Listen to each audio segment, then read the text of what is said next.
Honorable members, prayers. Let us pray.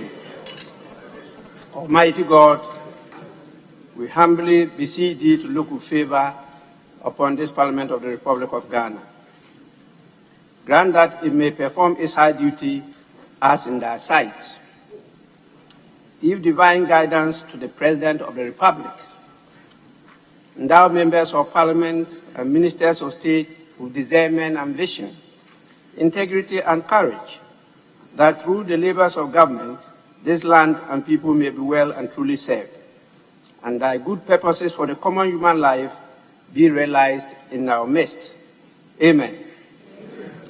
O God, grant us a vision of our country, fair as it might be, a country of righteousness, where none shall wrong his neighbor, a country of plenty, where evil and poverty shall be done away with, a country of brotherhood, where all success shall be founded on service and honor shall be given to the deserving, a country of peace, where government shall rest on the will of the people and the love for the common good. Bless the efforts of those who struggle to make this vision a living reality. Inspire and strengthen our people, that they may give time, thought, and sacrifice to speed the day of the coming beauty of Ghana and Africa. Amen.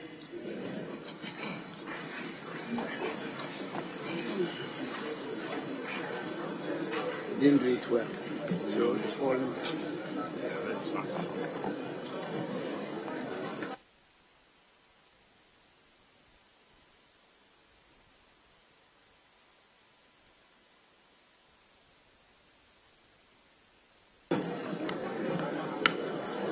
Honorable members, my office received a message from His Excellency the President on Thursday. You recall Parliament did not sit on Friday. Even though belated, the statement has to be put on record. The statement containing the message is dated 26 June 2022. And it reads, Mr. Speaker, absence from Ghana. In accordance with Article 59 of the Constitution, I write to inform you that I will be country to Lisbon, Portugal, in the evening of Sunday, 26 June 2022, to lead Ghana's delegation to the 2022 United Nations Ocean Conference at the invitation of His Excellency Antonio Guterres, United Nations Secretary General, to be held from 27 June 2022 to 1 July 2022.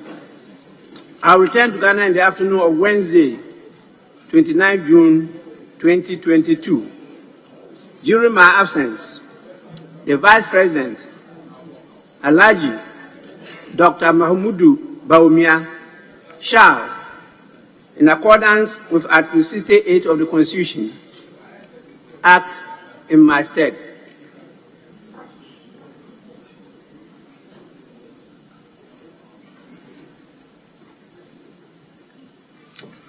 Yours sincerely and best wishes, Nana Addo Dankwa Akufo-Addo.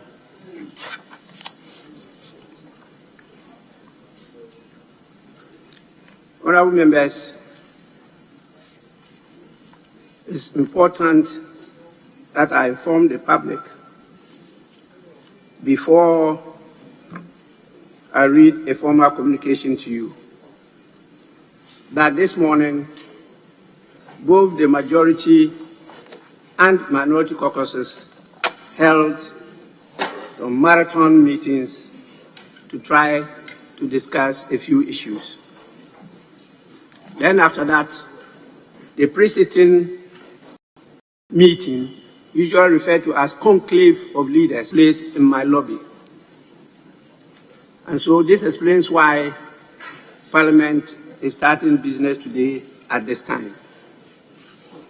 I hope members will have the time to sit through. We have agreed on a number of businesses we have to transact today, both public and members' business. And so I urge you all to stay maybe up to 4 or 5 today. Now, the formal communication. And this is a communication on the National Food Buffer Stock Company and the Ghana School Feeding Program, which I personally undertook surprise visits to the 2 entities. Honorable members, a matter of concern and of public interest has been brought to my attention in the aftermath of the caterers of the school feeding program's recent protest and strike action. This necessitates some light shedding on the issues raised by the caterers in order to ensure that food, an essential requirement for life itself, is made readily available to the vulnerable school-going children in our country. The caterers, who ceased operations in May of this year, are requesting that their grants be increased from 0.97 pesos to 3 Ghana cedis per child per meal. A number of them have also threatened to terminate their contracts entirely due to months of non-payment of arrears by the government. I am aware of the extent to which the non-payment of these arrears is affecting school enrollment attendance, particularly in rural communities. We, as members of Parliament, have all accepted the truism that children and youth are the wealth of a nation. The situation we are in now affects the vulnerable school children and future leaders of this country. As political leaders, we seem to be prioritizing political development over economic development. We are neglecting a significant resource of development, that is, the people. As MPs, we cannot fold our arms or follow partisan lines and positions whilst Rome burns. As you are all aware, Parliament is a primary democratic institution which represents the people of this country. Parliament is the only constitutional, mandated, and legitimate authority to call government to order and to put things right. We must resolve here and now to act quickly and decisively on this matter. It is for this reason that on the 23rd of June 2022, as part of Parliament's oversight responsibility, specifically post-legislative scrutiny function, I paid a surprise visit to the National Food Buffer Stock Company and the School Feeding Program Secretariat to understand and obtain first-hand information on the state of affairs, as well as assess the situation on the ground. I needed empirical prima facie evidence in order to guide the House on a proper response to this challenge. My first stop was at the National Food Buffer Stock Company, where I met with the Chief Executive Officer, Alhaji Hanan Abdul Wahab, management and staff of the company. The Chief Executive Officer gave a detailed brief of the operations and highlighted the company's challenges in areas such as stocking for government use, recent price increases in food items, which have stalled the government initiative to roll out plans for price stabilization of goods and services, and the inability of the company to stock, to name a few. He was not happy that the viability and efficacy of such laudable programs are being affected by lack of funding, thus compelling management to access funding from commercial sources, such as the Agri Development Bank Limited. Honorable members, the story was similar at the Ghana School Feeding Program Secretariat. During my interaction with the national coordinator, Mrs. Gertrude Kwashiga, in the presence of her management team, she bemoaned the Ministry of Finance's inability to pay the caterers on time, but forcefully insisted that the information in the public domain about the non-payment of caterers for a period of time was not accurate. Indeed, in 2021, Send Ghana monitored the Ghana School Feeding Program, focusing on the tendering and procurement process of services and caterers. According to the survey, when it comes to challenges faced by caterers, the overwhelming majority cited persistent payment delays and inadequate grant value as major factors undermining the delivery of quality service to the school children. The evidence of the presence and domination of party apparatchiks getting figures as caterers is also overwhelming. It was quite unfortunate to learn that some of these caterers who belong to the Islamic faith could not embark on this year's holy pilgrimage to Mecca because of the apparent undue delay in the payment of outstanding arrears for services rendered. This information contradicts the information given by the National Coordinator of the Ghana School Feeding Program, and I think this is unfortunate and unacceptable. Let me also state that there exists obvious gaps between what the National Food Buffer Stock Company claims to supply and the realities that are unfolding in the education sector, particularly in relation to senior high schools. The response to a July 7, 2022 publication by the Conference of Heads of Assisted Secondary Schools, CHAS, in the Upper West region, complained about the National Food Buffer Stock Company's refusal to supply food items to senior high schools. I am aware that other regions face similar, if not worse, challenges. Honorable members, this is a no-no for a country that claims to prioritize human capacity development. Emphasize that the lives and proper development of these vulnerable and defenseless children are critical to the future of this country, and we cannot stand by and do nothing as things deteriorate. We must be able to oversee government to set the priorities of this country right. I am deeply concerned about the well-being and competence of these future leaders. We need to work in concert with government to educate, train, and develop smart and intelligent human resources for Ghana's future. We always keep uppermost in our minds. We should always keep uppermost in our minds the wise saying that intelligence rules the world. Ignorance carries the burden.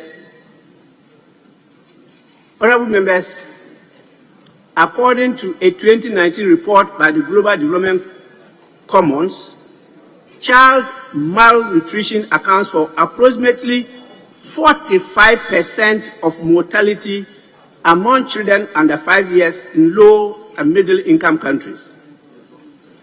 Micronutrient deficiencies are responsible for 1/3 of child deaths in Africa.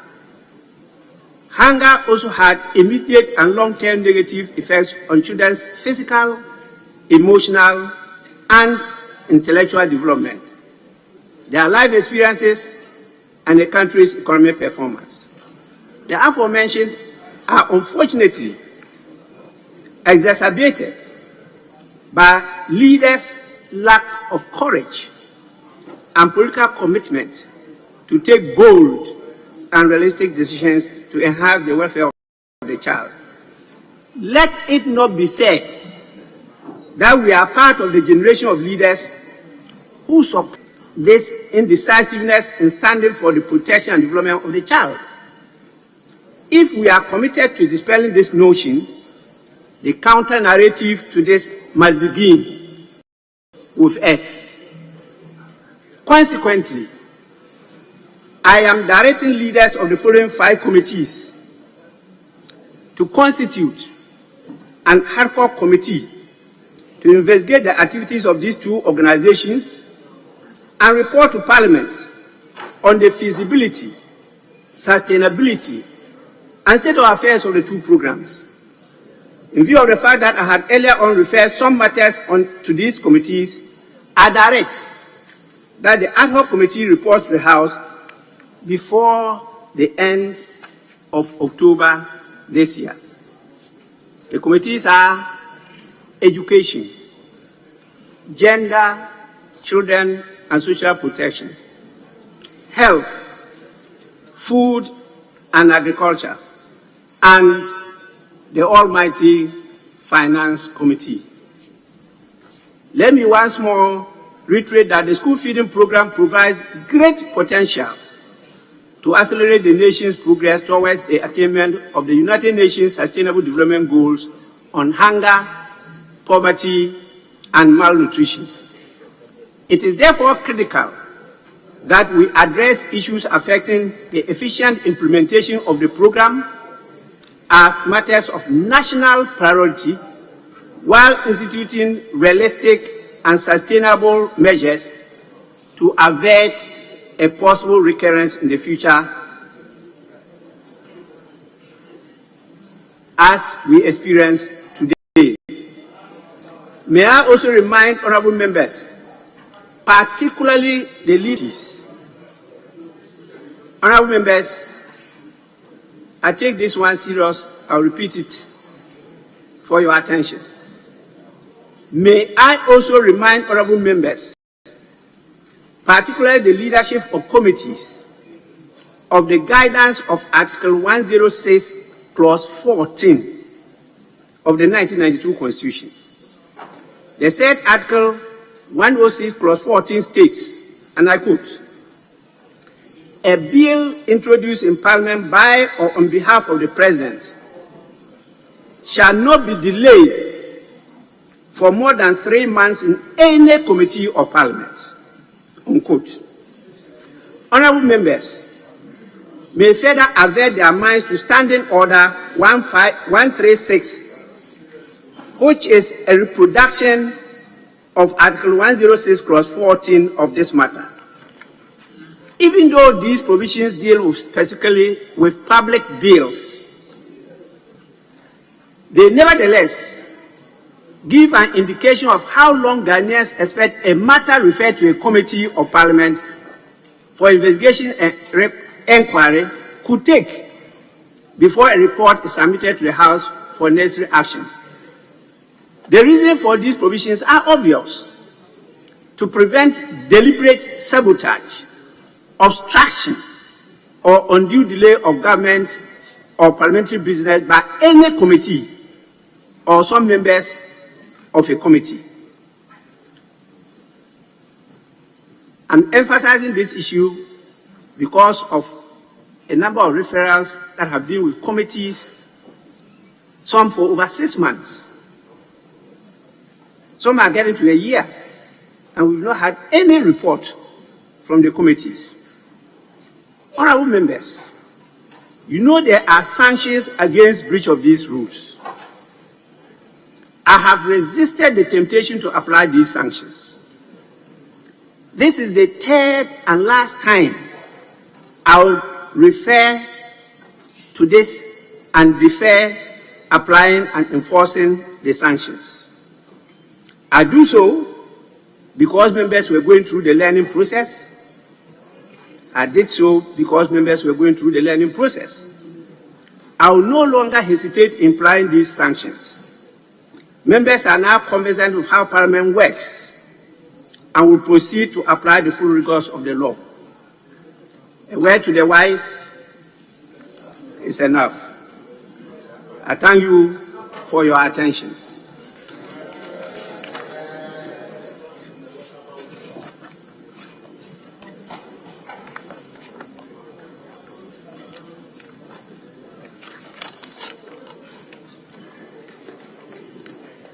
Honorable members, we now take item 4, correction of votes and proceedings. Yes, sir. Majority Chief Whip. Speaker, if you may indulge me, before we proceed on correction of votes and proceedings, I want to make some observations in respect to the communication from your outfit that just came, and if you permit me. If I permit you, what will happen? So I want to make some observations. Messages from the President and formal communication from Speaker, observations are not made by members. So I will defer to you on. Honorable member, you may resume your seat. Speaker, if you may. Honorable Majority Chief Whip, you may resume your seat.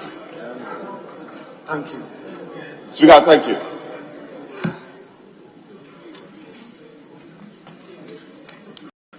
I referred a matter back to the House to take up and work on and report to the whole House. Then you will be formally seized to make your comments or debate or whatever you want to do. So this is not the time for you to make comments on just the formal communication. So we go to votes and proceedings and official report. And we take the votes and proceedings of Thursday, 7 July 2022, page 1. Page 2, page 3, page 4, page 5, page 6, page 7, page 8, page 9, page 10, page 11, page 12, page 13, page 14, page 15, page 16, page 17, page 18, page 19, page 20, page 21, page 22, page 23, page 24,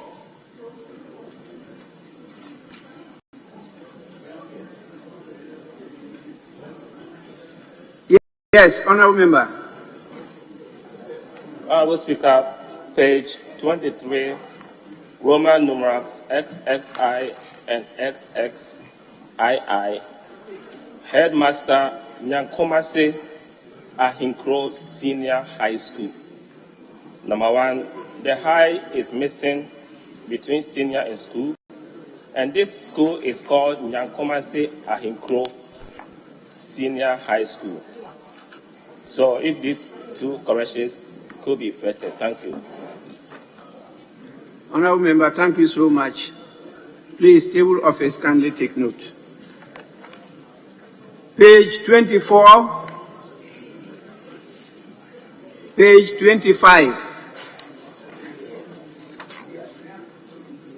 page 26. Is it page 26? Yes. I'm most grateful, Right Honorable Speaker. Right Honorable Speaker, there are a number of corrections on page 26. The first item, 3I, Mr. Ebenezer Money. The position is District Chief Executive and not District Chief Executive Officer for a Kumfi District Assembly. So if officer could be deleted. Same correction, Mr. Speaker, for Mr. Ike Lord Eni, the Municipal Chief Executive for Enforcement, but we have here Municipal Chief Executive Officer, that is 3IV. Same correction for 3VI and 3X, Mr. Ransford Kenyako. It should be District Chief Executive for Ejumako Enyan Esiam and not District Chief Executive Officer. Table office, kindly take note. Page 27. Yes. Please, Right Honourable Speaker, same corrections for item number XVI and XXIV. District Chief Executives, not District Chief Executive Officer. Table office, consequential amendments throughout the votes and proceedings of that day. Please, it runs through the other pages too. Take note and make the necessary corrections. Page 28, page 29. Yes. Right Honourable Speaker, please, item number XLII, Mr. Al-Hassan Mohammed, Municipal Internal Auditor. Municipal has been spelled wrongly. The L has been omitted at the end. So instead of municipal, we have municipal. So if the correction could be effected accordingly. Thank you, Mr. Speaker. Yes, table office, kindly take note. Page 30. Page 31. Page 32. Page 33. Yes, please. I'm grateful, Right Honourable Speaker. Right Honourable Speaker, the last item on page 33, item number XXXI, Ms. Agnes Chirama. I noticed in that cluster that everybody identified is from the Western North region, from item number XVI all the way down. But she has been presented as Assistant Director from the Western region. I believe strongly that it should be Western North region. So if North could be inserted, but the table office could cross-check that. Table office, kindly cross-check and give her her proper position. Page 34, page 35, page 36. Yes, please. I'm grateful, Right Honourable Speaker. Right Honourable Speaker, the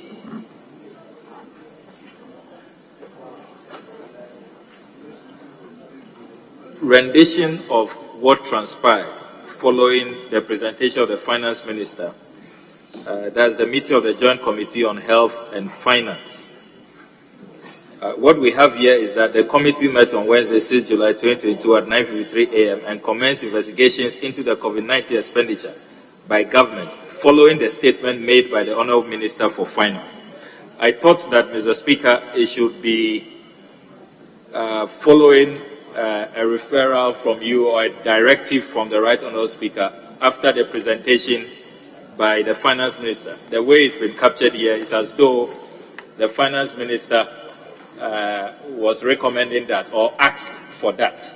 And so after his presentation, the Joint Committee was tasked to then look into the COVID-19 accounts. I don't think this is an accurate rendition of what happened. There should be reference to the Speaker's directive after the presentation by the Finance Minister, because it's a directive that came from you and not from the Finance Minister. Yes, table office. It did not emanate from the statement. It came from a directive from the Speaker. Please capture it properly. Page 37. Page 38. Page 39.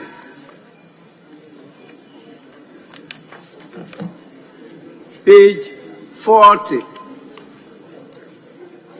Page 41.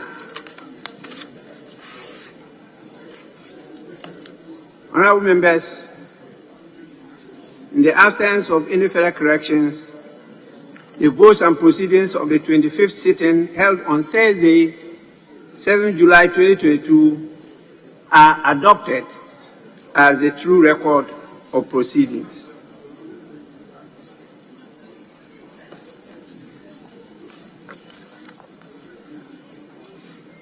I have 2 copies of the official reports, one dated 7th June 2022 and the other 16th June 2022. Any corrections? Let's start with the 7th June 2022. Yes, Honorable Ablakwa. I'm most grateful, Right Honourable Speaker. Right Honourable Speaker, just to indicate that I have only the 7th June. I don't know if colleagues have the second one, but I didn't see the second one in my pigeonhole. It's only the 7th June. I don't know if honourable colleagues have the second. Yes, honourable members, what do you say? June. Do you have the second? 16th June 2022? No, we have only one. All right, so let's do the corrections on the 7th June 2022. Any corrections? Yeah, Right Honourable Speaker. Yes.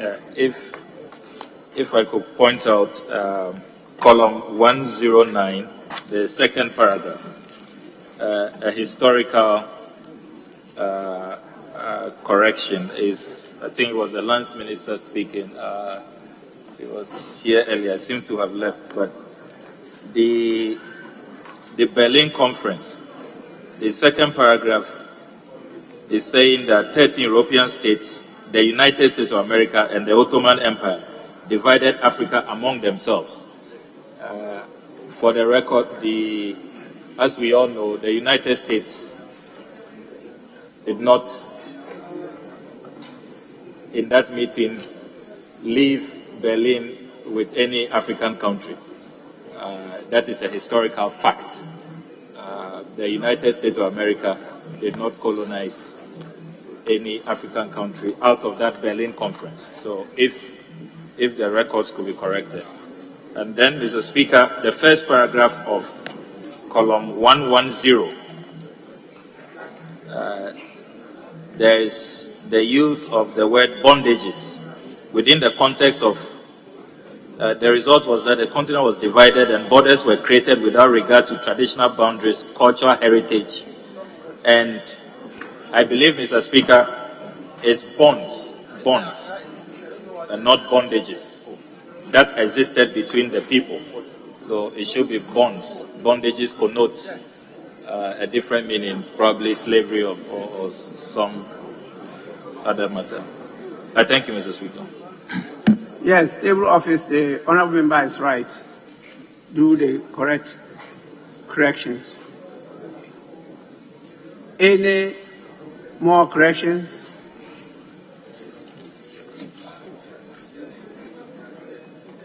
Honorable members, in the absence of further corrections, the official report of Tuesday, 7th June 2022 is hereby adopted as a true record of proceedings.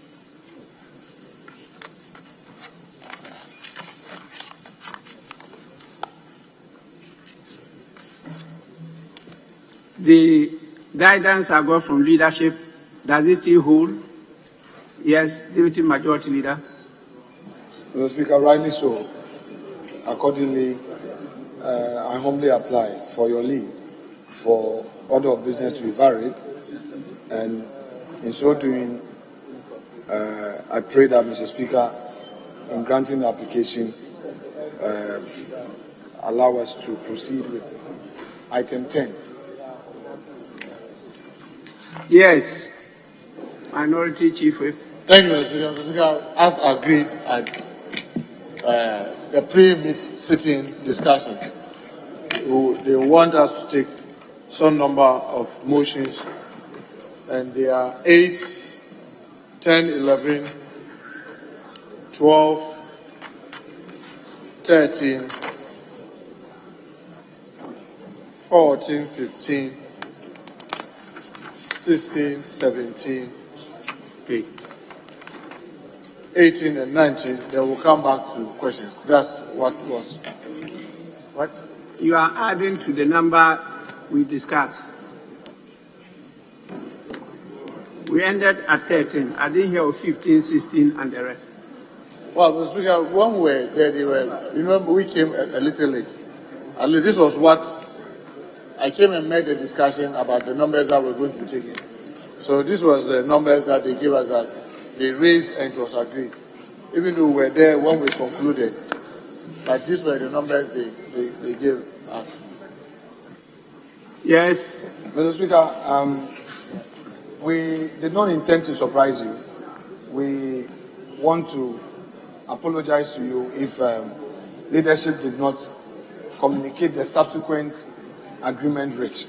It's always been your position that when we change position, we communicate same to you.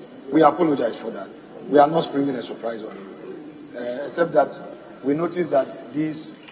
Well, once is the agreement of leadership, we'll go on. Mr. Speaker, the proposal is for me to grant leave, which I hereby grant, and we are going to start at item 10.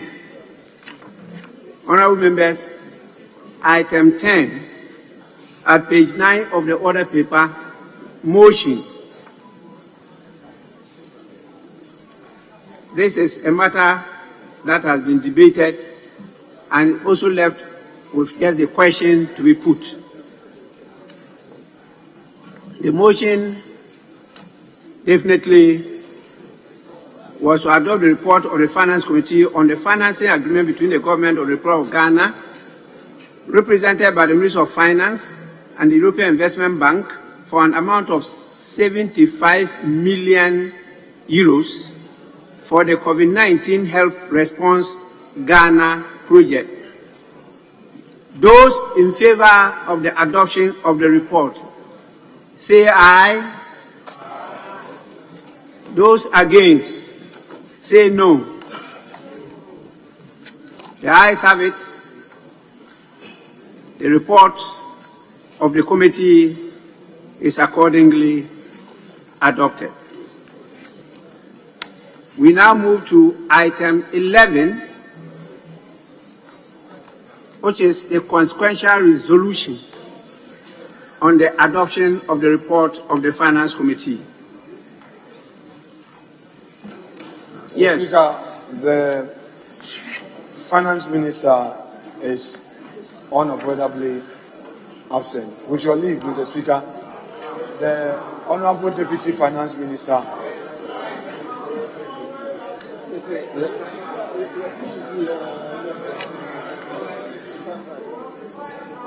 Mr. Speaker, in his absence, the Honorable Deputy Minister, Mr. Speaker, who is also a member of this House, is available to do so in his stead. Mr. Speaker, I so humbly pray that this application be granted.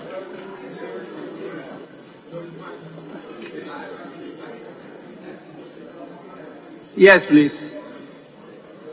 Thank you, Mr. Speaker. Mr. Speaker, I thought the Honorable Deputy Leader will tell us where the Minister responsible for Finance is. Mr. Speaker, I know the IMF team is in town, but I don't know whether he's engaging them now or he's engaged somewhere else. So, Mr. Speaker, it will only be right if he says where the Minister of Finance is and why he cannot attend before you. Thank you, Mr. Speaker. Mr. Speaker. Yes, please. He has rightly predicted where the Finance Minister could be. Even at 2 p.m., IMF officials are meeting the Finance Committee in this House. So, Mr. Speaker, these are engagements that Parliament is part of. So that is why, upon discussions, the Honourable John Kuma was. So, Mr. Speaker,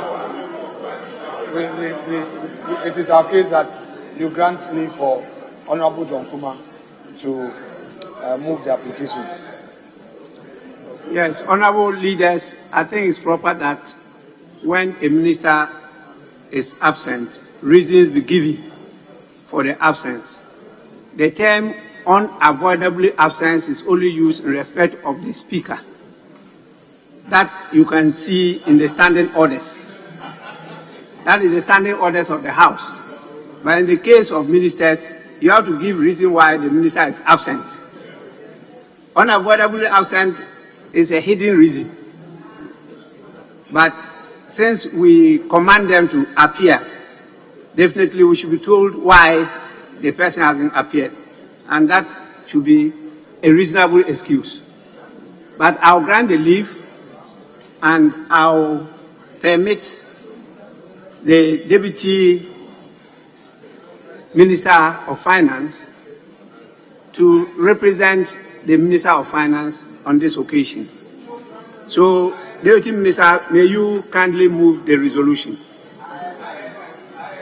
Thank you very much, Mr. Speaker. Respectfully, I move that resolution captured on page 9 as item 11 on today's order paper be adopted. Thank you.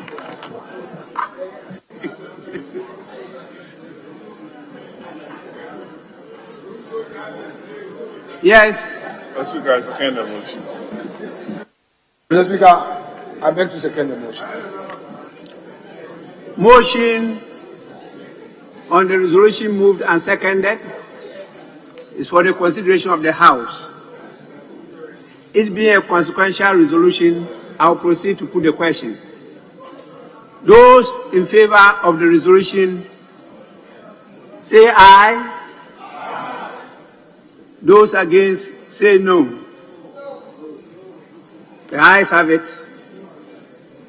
The resolution numbered 11 at page 9 of the order paper is hereby adopted by the House. Honourable members, yes?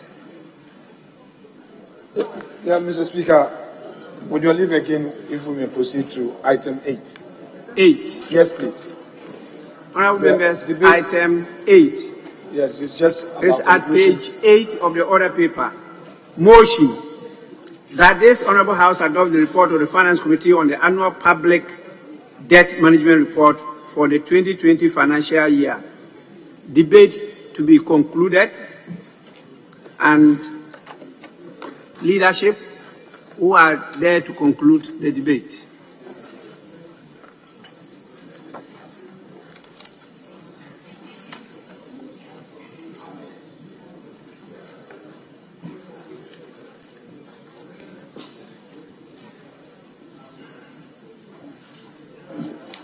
Yes, please. Thank you, Mr. Speaker. Mr. Speaker, the ranking on finance, Honorable Atufosi, is making me believe that day he spoke at length, and there's no any further useful thing to add. So if there are no any other comments from their side, then the question could be put. Mr. Speaker, nothing more to add from our side. You may put the question. Thank you.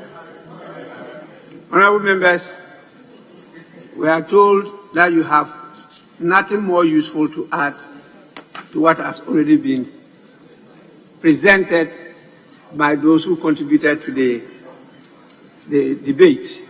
And so I'll proceed to put the question. Those in favor of the adoption of the report of the Finance Committee on the annual public debt management report for the 2020 financial year, say aye. Those against, say no. The ayes have it. The report of the Finance Committee is accordingly adopted.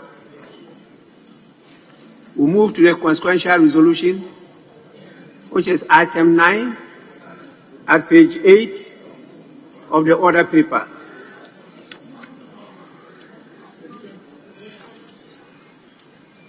It's a different thing. Mr. Speaker, with respect, there is no... Item 9 is on a different subject matter. So, yes. It is so, Mr. Speaker. So, Mr. So Speaker, we don't take it. not at all, Mr. Speaker. Mr. Speaker, All right. we may proceed. We'll take 9, but Mr. Speaker would want to proceed to item 40. We'll come back. Item 1.4. Yes, please, Mr. Speaker. At page 12.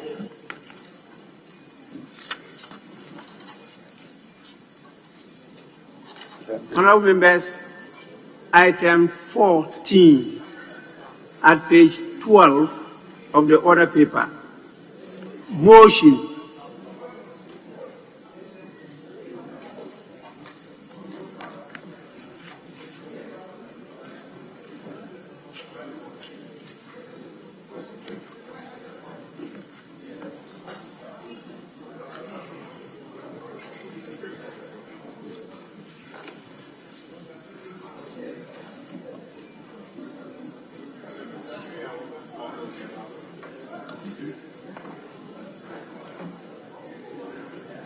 Speaker, 14, item 14. 14, we proceed.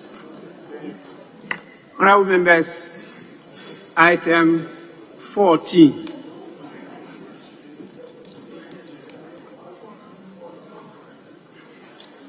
Mr. Speaker, I rise to move that the resolution listed as item 40, they just share the number of the reports around.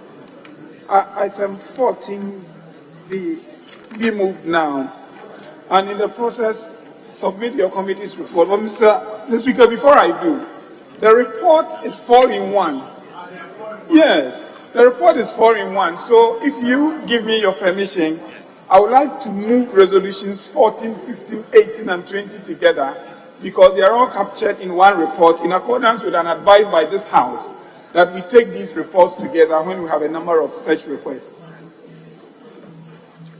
Items 14, 16, and 18. 18 and 20. 4 motions. Honorable members, are you ready to lump the 4 together and debate? Well, let's go on. Yes. I thank you, Mr. Speaker. Mr. Speaker, the 4 motions, I rise to move that the motions listed as item 14, 16, 18, and 20 be moved. And in the process, I submit your committee's report. Mr. Speaker, this is in respect of 4.1d, 1f waiver applications that was made to this House last year. But the work on it stalled because this House insisted that we should develop guidelines and let this House approve the guidelines before we could proceed to consider any of the requests. Accordingly, we prepared the guidelines, did the necessary consultations, came to this House, and the House approved the guidelines. Following that, we have reviewed the original report that we brought to this House, got this relayed, and it is the reason we are able to move them today. Mr. Speaker, the companies involved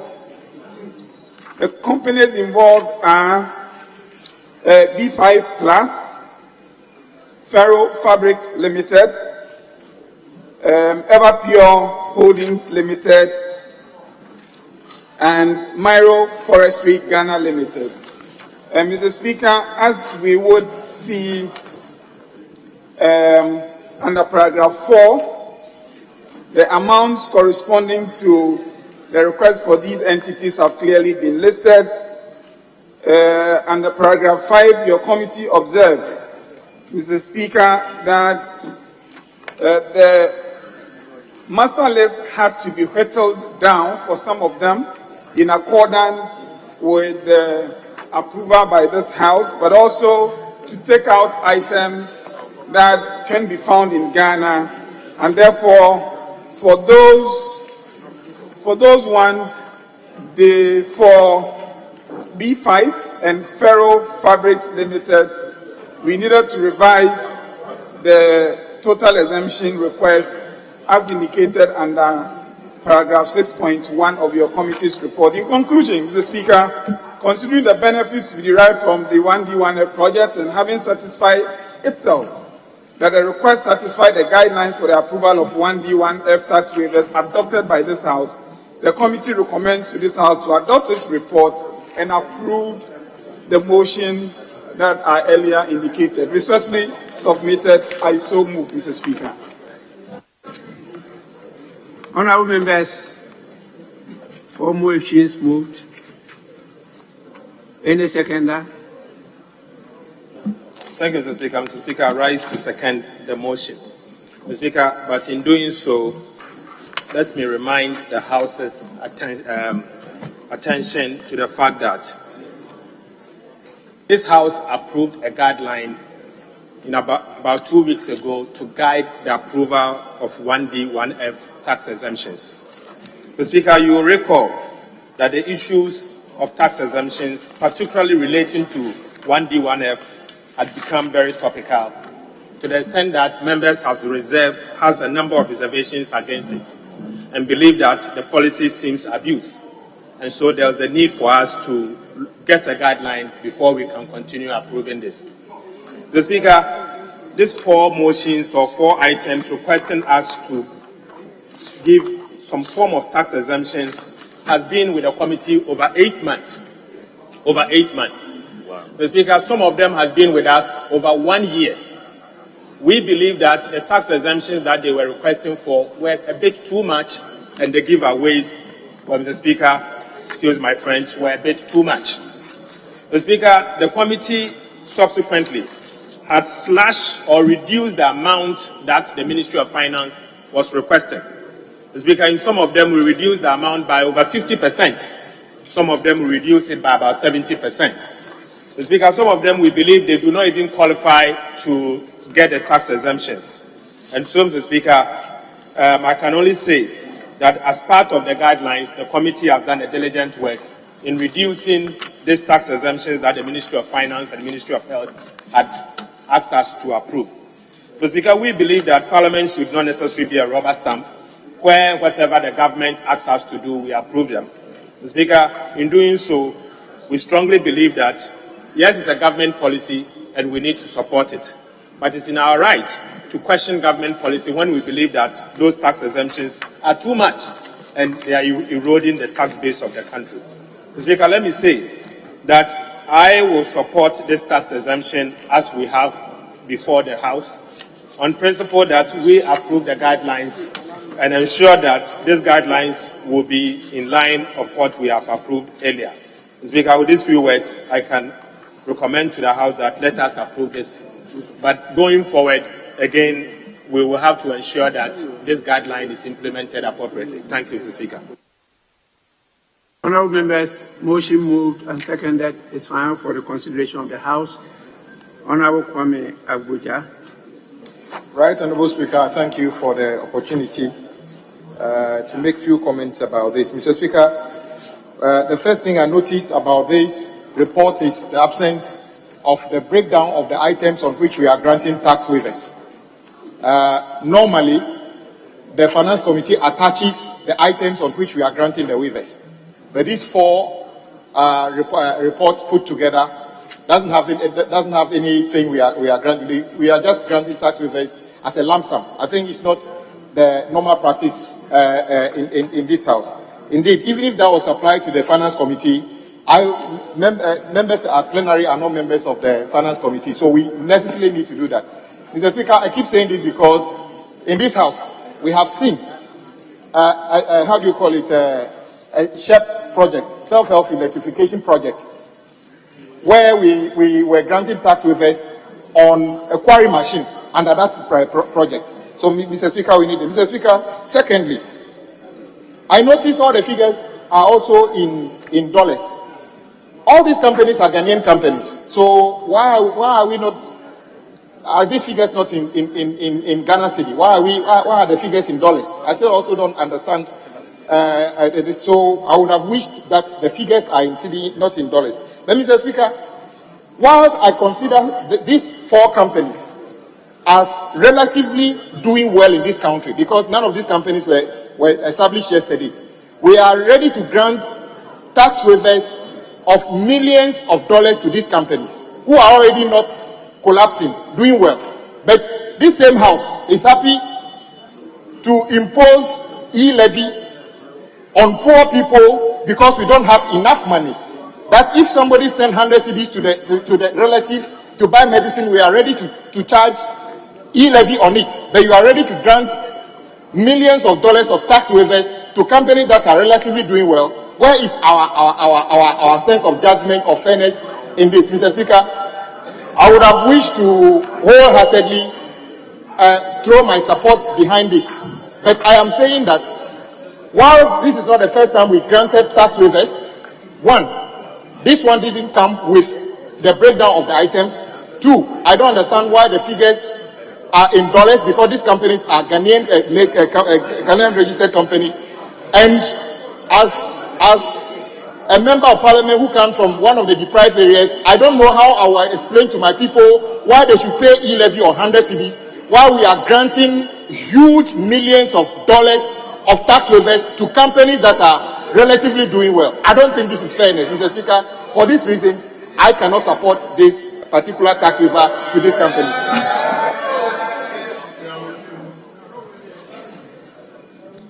Yes, Honourable.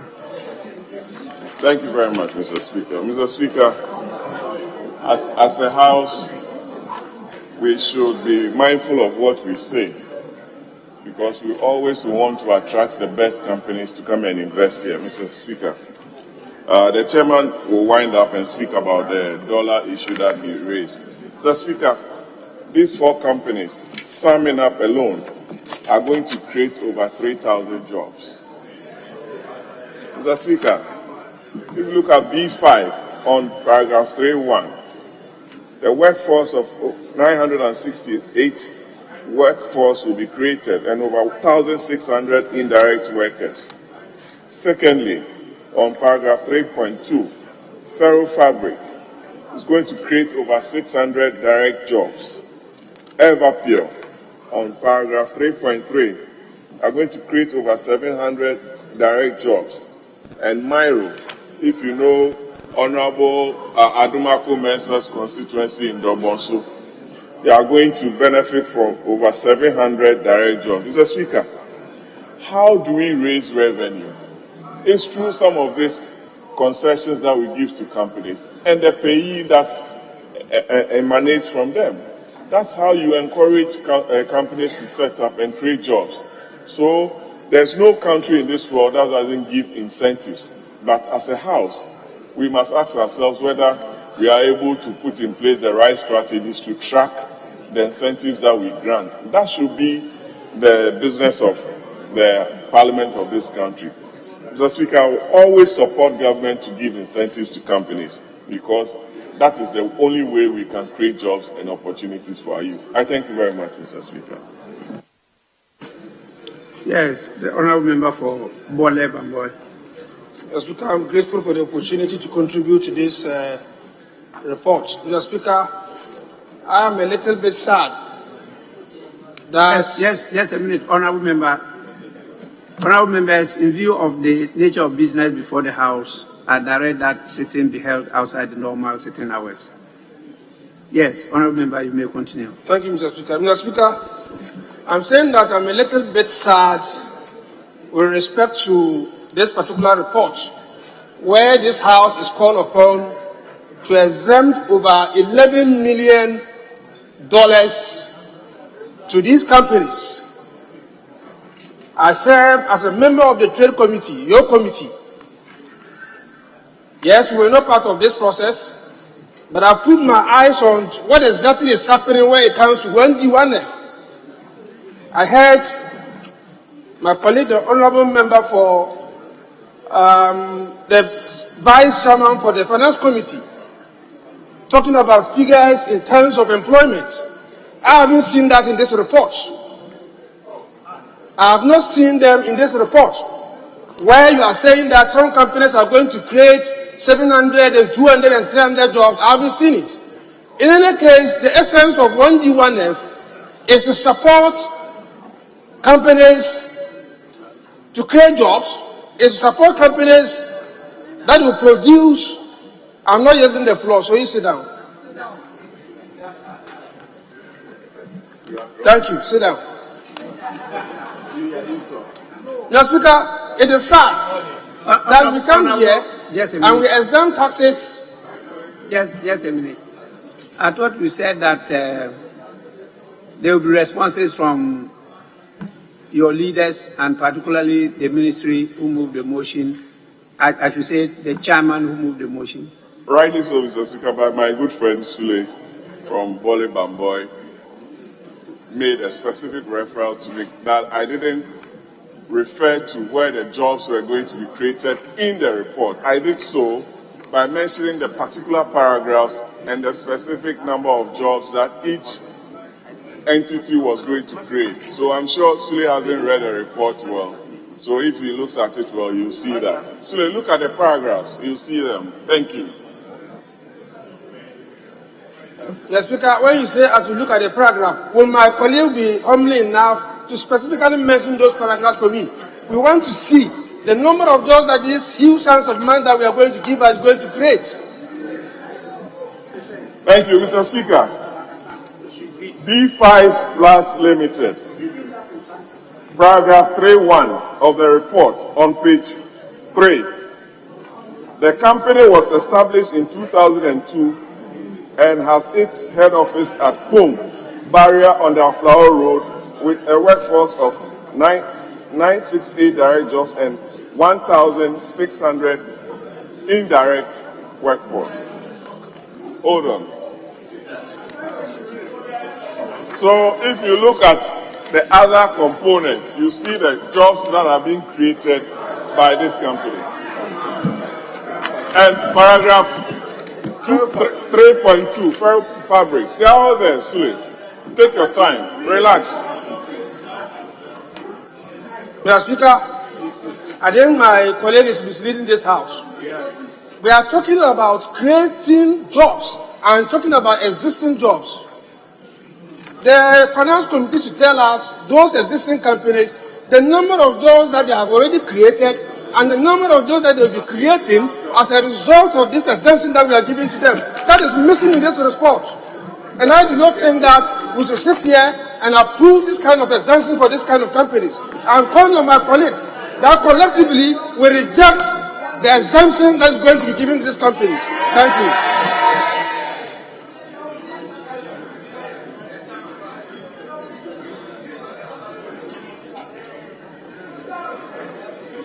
Honourable Eric Opoku. Thank you very much, Mr. Speaker. Mr. Speaker, reading through the reports, specifically point number 3.4, a company called Miro Forestry Limited. Mr. Speaker, we are told that this company is owned by another company in the United Kingdom. It's a timber company. They want to expand their timber business, and because they are expanding, they applied to the ministry for a waiver, and this house is being called upon to approve this waiver just because a timber company in Ghana wants to expand its business. Mr. Speaker, what about the numerous timber companies around? Is it the case that if they want to expand, they should come to Parliament for waiver? Is that the precedent that you want to set in this country? That a company, an existing company, decides to expand, and just because it is expanding, it applies to Ministry of Finance, and Finance says that grant waiver. What happens to the existing companies? How are they going to survive in the industry? Are you not kicking them out of business? Are you not kicking them out of business? This is absolutely incorrect. Yes. And this house must not support this. We are just throwing away dollars for nothing because we are talking about an industry. We have several companies in the industry doing almost the same thing. Now you select one of the companies in the industry, grant this waiver to that company. How are the other companies, specifically those owned by Ghanaians, how are they going to compete with these companies? We cannot understand this. And Mr. Speaker, there is another one here. A company that is into production of sachet water and then some bottled water. How many companies are into this business in this country? So if a company that is into sachet water and bottled water applies for a waiver, that is granted, millions of dollars thrown away. How are the other companies going to compete? How are they going to compete? If the intention is to create jobs, why are you not protecting the existing jobs? Mr. Speaker, these issues must be properly investigated into. I think that we have to go deeply into this matter because the way the exemption is being handled, if we are not careful, we'll end up collapsing our own businesses.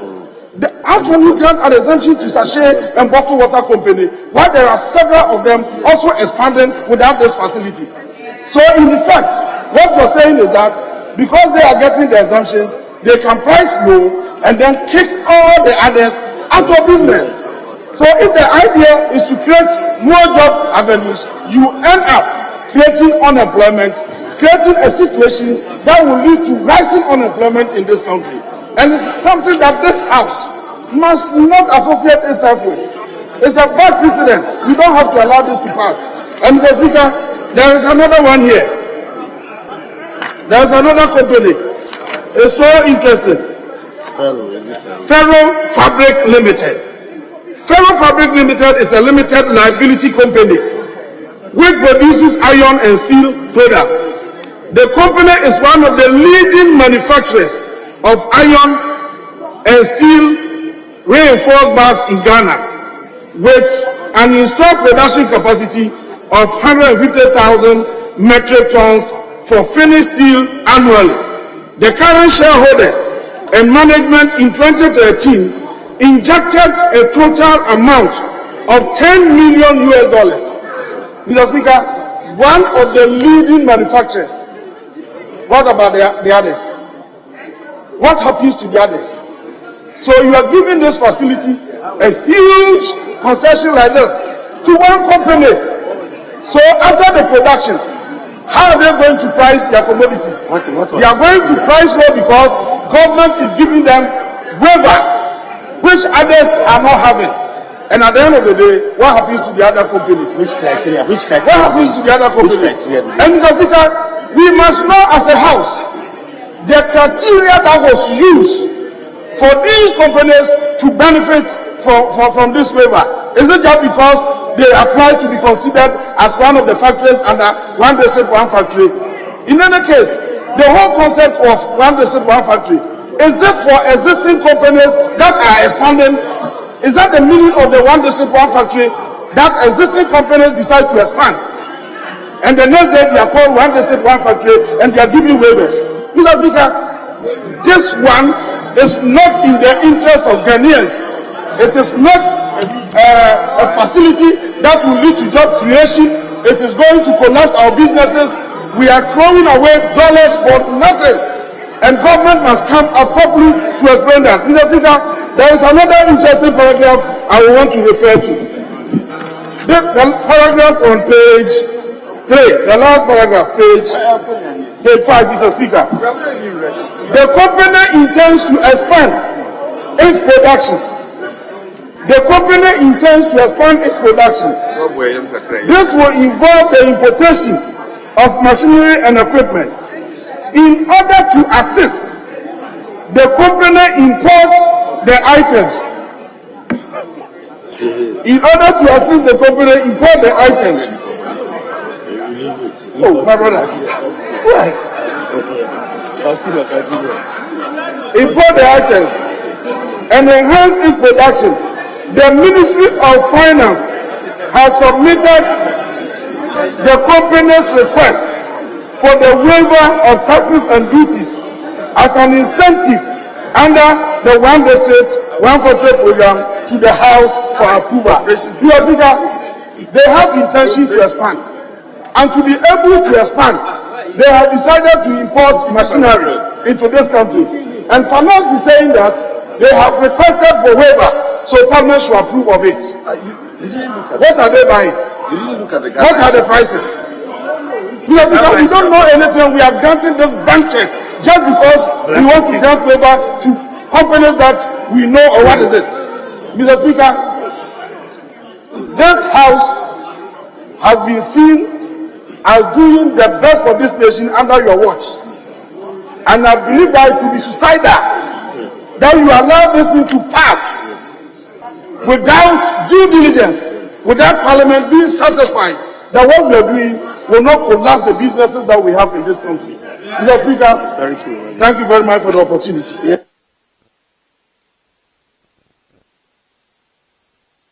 Yes, Chairman. Thank you, Mr. Speaker. Mr. Speaker, I admire the passion with which some of our colleagues want to ensure that everybody pays the required taxes. I totally identify with that passion. But Mr. Speaker, it's important that when a committee of Parliament has done work and produced a report, we read the report carefully and not make allegations that are just not true. Things that would have been corrected if we took our time to read the report. First, in respect of B5 plus, Mr. Speaker, we go to the page 3 that my colleague quoted. It is true, B5 plus is an existing company that is currently operating with its head office at Pong, barrier on the Aflau Road, with a workforce of 968 direct and 1,600 indirect workers. That is in one part of the country. Mr. Speaker, you now go to the second paragraph.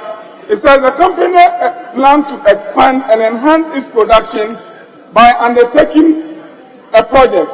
Given its limited finances, it applies for and was granted 1D, 1F status. The company under the 1D, 1F program has since acquired 642 acres of land and has constructed a state-of-the-art steel manufacturing plant at Mr. Speaker, it is not the old location. You are moving into a new district. And we took our time to scrutinize. It's completely disappointing when your own colleagues makes it look like you didn't know what you were doing. Mr. Speaker, it is because in accordance with the guidelines that this House passed, we said a company, if you're moving into a new district, in accordance with the guidelines, then they may be able to benefit from this. So clearly, it is misleading to suggest that the company is merely expanding. If they will not qualify for some of the tax lines because of the guidelines. That is the first point. Again, Mr. Speaker, ferrofabrics. You read the second paragraph and paragraph 3.2. The company applied and has been granted a 1D, 1F status. The company is undertaking a new project to expand its production. In order to acquire and install these equipment and materials to enable the company expand its production, there's a need to weigh the taxes and duties applicable as incentives under 1D1F. Mr. Speaker, for all these 4 companies, they are fresh factories. Honorable Chairman, just a minute. I see the ranking for education. Just itching to make a point. Yes, please. Thank you, Mr. Speaker. Mr. Speaker, I only saw Mr. Honorable Katie Hamo sitting in the leader's chair. I want to find out if he's the new leader of the majority side.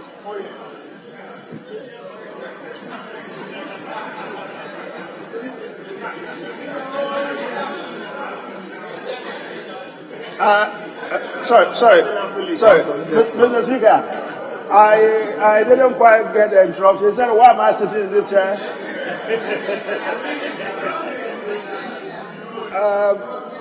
Because, let me answer. Mr. Speaker, we've not been sitting in this chair because we've not been having class prefects for a very long time. So, learn the conventions of this house. We introduce the position of class prefect. He has the privilege to do anything the Speaker asks him to do.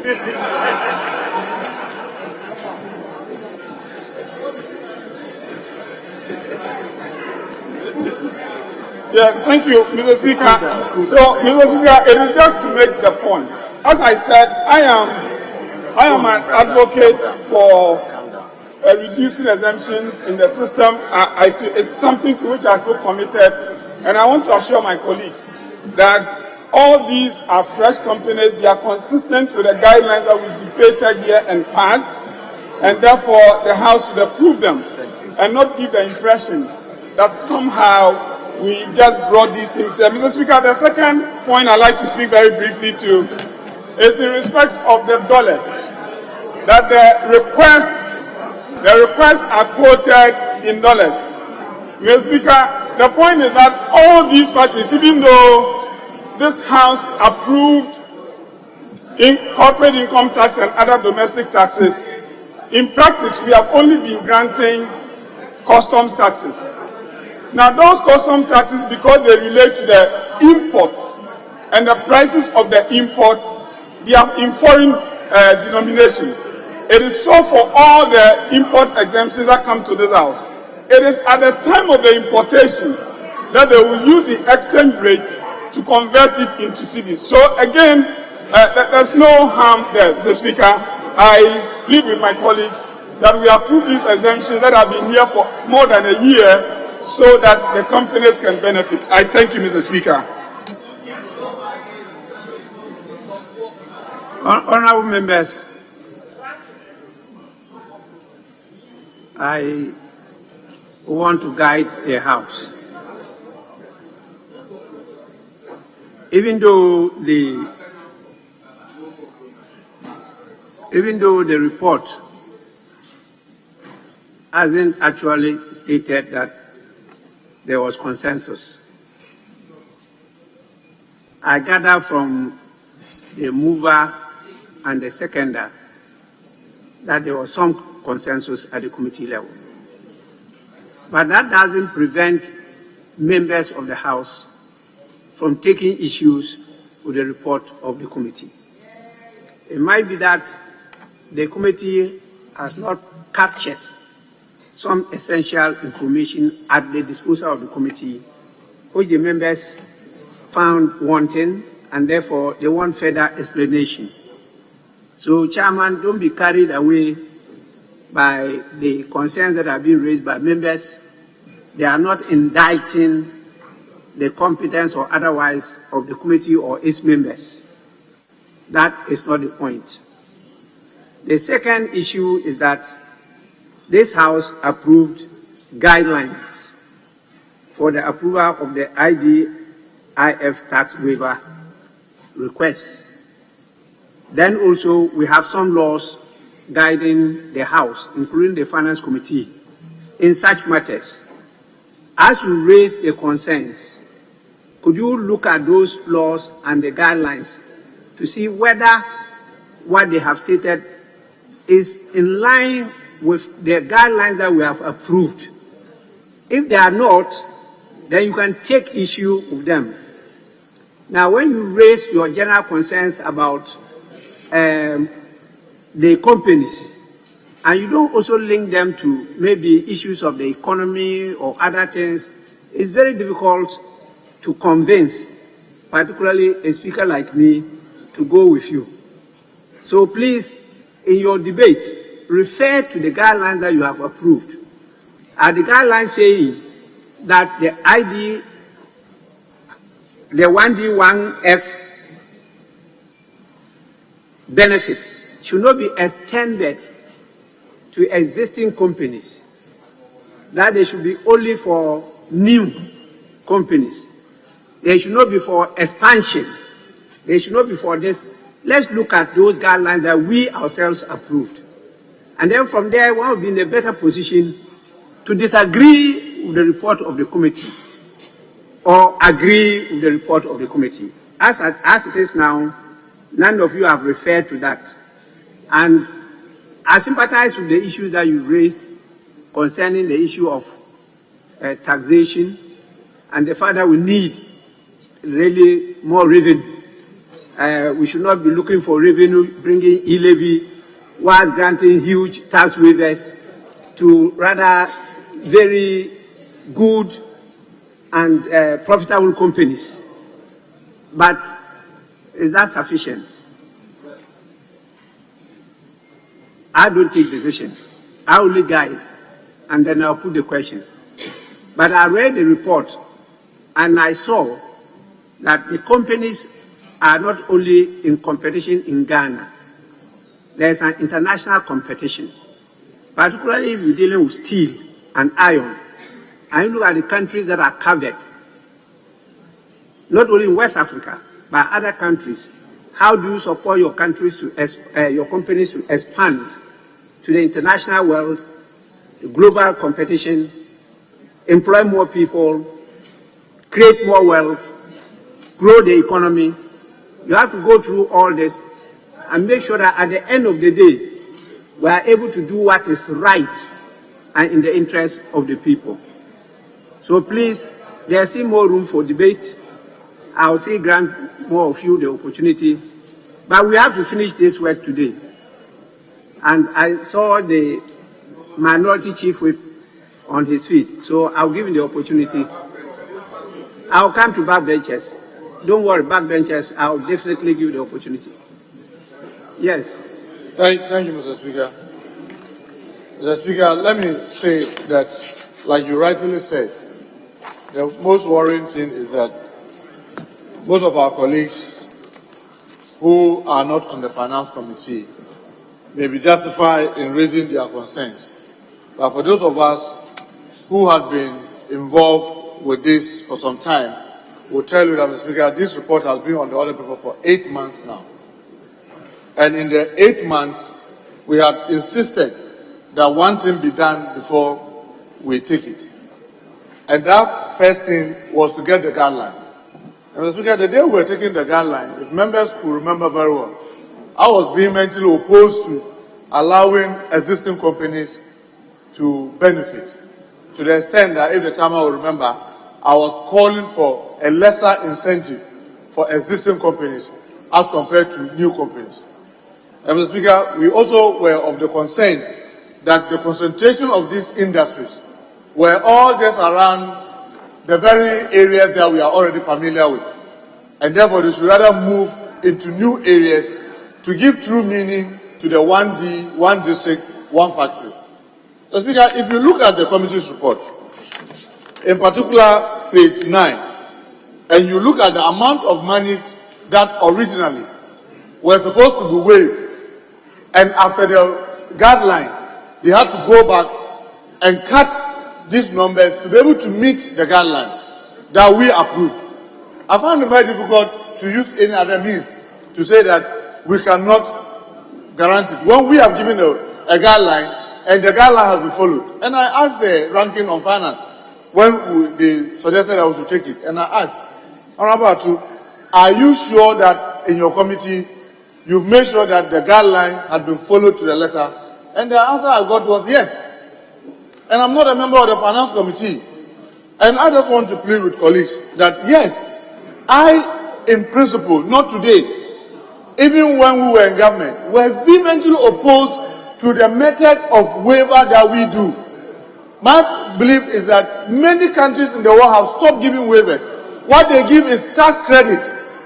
So that after you have done you declare, you pay the taxes, when you show the evidence that you are creating the job, this is how it's going to benefit, then you now file for them to use your taxes to reduce those benefits that you are supposed to get. But we are stuck with this. And now, Mr. Speaker, this house, they've laid the tax exemption bill. The tax exemption bill has gone to the finance committee, and I'm seeing today we are likely to lay the report. I want to urge colleagues that when we get to the tax exemption bill, that is where we need to tighten whatever we want to do. But if we have a guideline and we all pass the guideline, and now we task the committee to go follow the guideline and give us a report, and they follow the guideline and come with a report, unless any member can specifically say that, for example, this particular company with the guideline that we have approved, guideline F or G, has not been met, yet you've recommended for approval, it becomes difficult because it will look like we are just trying to obstruct. And I want to urge my colleagues that once we are given assurance from our leadership of the members of the finance committee that this has met the guideline, I would want to urge colleagues that let's look at the guideline, and anytime, Mr. Speaker, my big other worry is anytime we are doing some of these guidelines, you see very few people showing interest. But when an issue then comes to the floor, people who were not the one who did the guideline and were here to make a lot of argument and improve the guideline, then all of a sudden have genuine concerns that will have find itself in the guideline to help improve whatever we are doing today. So, Mr. Speaker, yes, I agree that all these companies, I can tell you that B5, they were around Tema, because of the guideline, they had to move into a village called, there's a village that, to move outside the Tema enclave into a village, I'm told that one, I saw it somewhere in the report. It is because the guideline had to be followed. So, Mr. Speaker, reluctantly, I will have to say that if this had met the guideline, we as a house will have to be honorable to approve the report if it has met the guideline, unless any member has reason to say that there's this guideline that has not been approved, that any of these companies have not met the guideline, then we can look at those issues and then make sure that each and every one of them meets the guideline. But once they meet the guideline, Mr. Speaker, it will be very difficult when we develop a guideline. The guideline is met. Is that like what we recently fought the law school, where they have their pass mark? People pass, they say that yeah, you pass, but you cannot go. It becomes difficult to say that yes, you met the guideline, yet it cannot be approved. I would want to urge colleagues that if these companies have met the guideline, let us approve it.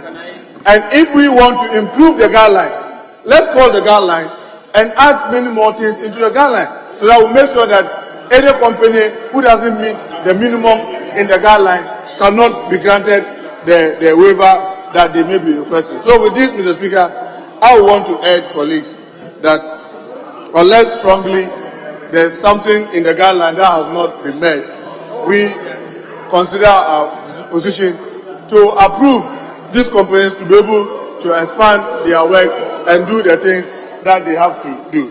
With this, Mr. Speaker, I want to thank you for the opportunity to speak on this.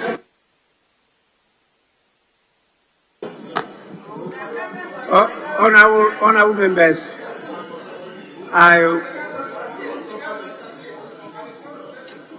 I definitely have an imperative to attend to, so I'll suspend sitting for 5 minutes. Did you hear my first sentence? Then why oh?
Mr. Speaker.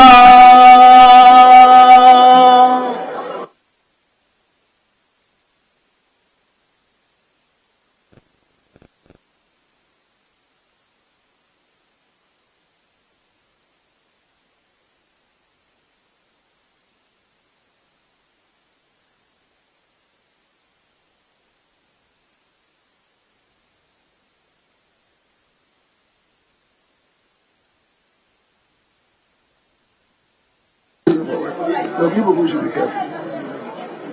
Honorable members, debate to continue. Yes, Honorable Adongo. For this mic is on. Yeah. Okay. Thank you very much, Right Honorable Speaker. Right Honorable Speaker, the main reason why this should not go through is precisely the issues that you have raised. If you look at paragraph 20, documents referred to, and this is the report we have filed in this House. The report is very clear that the documents we refer to in our work is the 1992 Constitution, the Public Financial Management Act, and the standing orders of this House. There is no mention of guidelines. And as a matter of fact, after the guidelines was passed, this document did not come back to committee for consideration. So if we had considered it with the guidelines, we have no problem. So at worst, this thing should go back to the committee for us to test it against the guidelines and make the appropriate recommendations to the House. As it is now, I have been seriously ambushed by this report. That I am a member of the Finance Committee, and I can attest to you that I have not had the opportunity to look at this document. You have made an excellent and valid point. Chairman, what do you say to this? The guidelines that we approved. Yes, Mr. Speaker, what Honorable Adongo is saying is accurate, but it is because the guidelines that we approved here made changes to companies that were expanding. The guidelines made no changes to the incentives for companies that were moving to new districts. But we have the guidelines. So that is why, because these four had already been laid, and it was the treatment as a fundamental issue he has raised, that the committee did not even have the opportunity to refer to the guidelines that we approved. That is a fundamental issue. Now you are talking about the guideline applying to this. That's your individual understanding of the guidelines, not the committee. I would not want us to belabor this point. I want to refer the matter back to the committee. Take the guidelines, go through with your report, and then resubmit the report as early as possible. I think you can do this within 2 days. We'll go through it and make sure that the property is done. Yes, you see, you want to continue with the debate? Thank you, Mr. Speaker. Mr. Speaker, I want to make a submission that while you refer this matter back to the Finance Committee, the Trade and Industry Committee, which frankly has more information or authority on the issue of 1D, 1F. We said strongly, we communicated this, that it was wrong that the Trade and Industry Committee was not involved in this very important matter. And so while you are referring that, I humbly submit that you include the Trade and Industry Committee to be part of the discussion, so we can give a perspective on this issue of tax exemptions. That, quite frankly, we've communicated it here on this floor, that we've spent so much already on 1D, 1F, and that if we are able to engage the Finance Committee, we believe there will be a perspective that will be very helpful to this discussion. Thank you, Mr. Speaker. I think that, Honourable Member, is too late in the day. What I can do is to encourage the members on the Trade and Industry Committee to attend, but to now try to amend the earlier order and make it a joint committee will not be regular. And so I want to encourage you to attend the meetings of the Finance Committee and make input. Definitely this is a matter that is being handled by the Trade and Industry Ministry, which comes under the purview of the Committee on Trade and Industry. So that should have been the initial order. But a lot of work has been done by the Finance Committee because dealing with tax waiver. And I think that was what misled the one who was presiding to make that order.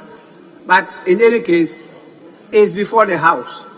Any member of the House can attend any committee meeting. It's only when it comes to voting that you don't have a voting right, but you can make your inputs. And when you come to the floor and you see that your inputs have not been captured by the committee and you disagree with the report of the committee, you are at liberty to try to convince the whole House to go with you on these matters. So that is what I can say.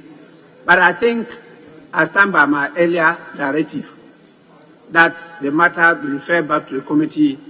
The committee should go through the report in tandem with the guidelines that we have approved as a House, and then resubmit it within 2 days. Yes, Majority Chief Whip. Speaker, first of all, we thank you for your guidance, and we are totally in support of that. So, Speaker, under the circumstance, shall we now move on to page 10 and take item 12?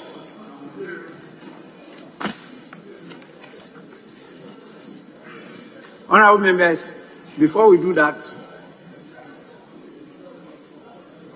yes. Thank you, Mr. Speaker. Mr. Speaker, I understand your ruling, but there is an aspect of it which a concern was raised before this work was done by the Trade Committee. We insisted, the Trade Committee, we insisted that the Committee for Trade should participate in the work that the Finance Committee did. More so when it has to do with a serious policy that has everything to do with the Trade Committee. So I do understand that, yes, it is too late. But if we attend the meeting as just observers, there is not much we can do. More so when about 60% of the work we're supposed to do on this document is done at the committee level, which is described as the workshop of Parliament. So I'm humbly suggesting and appealing to your vast experience that when you are in extreme realities, you need extreme resolutions. And I think that this particular issue is an extreme reality. If we want to do a work that everybody will be satisfied, I think that if you can take a second look at your ruling, I think it would help all of us and help the work that is supposed to be done by these two committees. Thank you, Mr. Speaker. Honorable Member, if you are interested in getting my ruling or directive revised, you know what to do. From what you stated, nobody prevented members of the Committee on Trade and Industry from participating in the meetings and sessions of the Finance Committee. It's only because the referral was to the committee. That is what did not encourage you to participate. But our standing orders are very clear. If you read Order 197,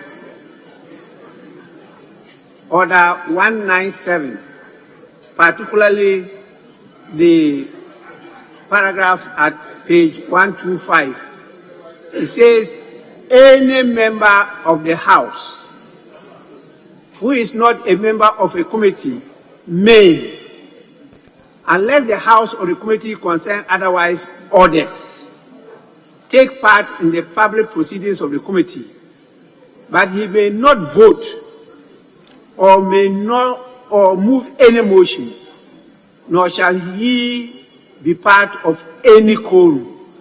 Such a member may attend private sittings subject to the approval of the committee. So you are not an observer. No. You are entitled to participate in the proceedings of the committee, unless it's a private meeting where usually they want to exclude people, including strangers. So you are entitled, and as I stated, you are entitled now to attend and participate. But to go back and amend the earlier ruling or directive is what I said is not regular. You know the reason is from the standard orders. Again, as to how a ruling or decision of a speaker is revised. I go by the rules. When the new standing orders come and you want to change it, you may do so and I'll be guided. But as of now, there is a process that I'll have to pass through before that is done. Because that becomes a decision of the House. It deals with the House, not me as an individual. So I can't sit here and just throw it overboard. It must be the House that will consider it, either agree with your position or agree with my position. When they agree with the position of the Speaker, the directive and order stands. When they disagree with it, it is revised accordingly. It's not for the Speaker to suo motu, as an individual, take that decision. That is not proper parliamentary practice. So please, I will refer the matter, and I will direct that motions numbered 14, 16, 18, and 20 on today's order paper be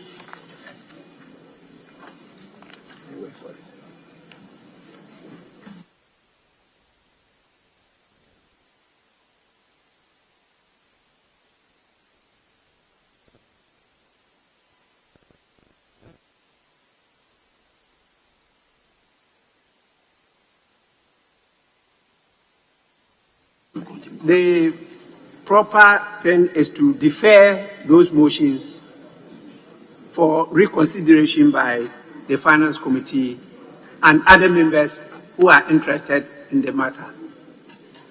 I so direct.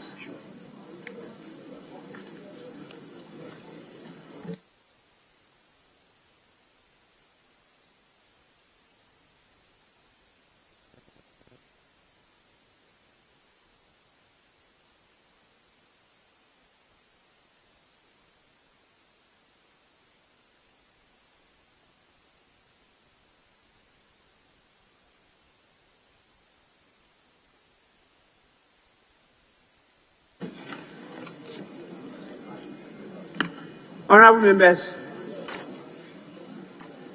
the guide given to me is for us to take item 12, subject to your convenience. Then after that, we will now grant opportunity for the tax exemption bill to be laid. And the members will have the opportunity to go through the provisions of the bill.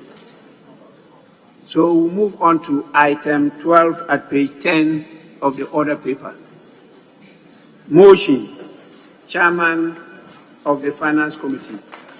Thank you very much, Mr. Speaker. I rise to move that this Honourable House adopts the report of the Finance Committee on the loan agreement between the Government of the Republic of Ghana and the Government of the Republic of Korea,